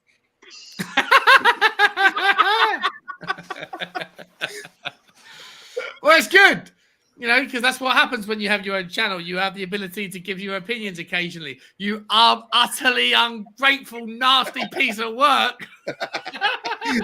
Cheers. I love you both. I love all of you. Brian, I'll leave it up to you to say, and as always, Levy out. Levy out. Bye-bye. bye.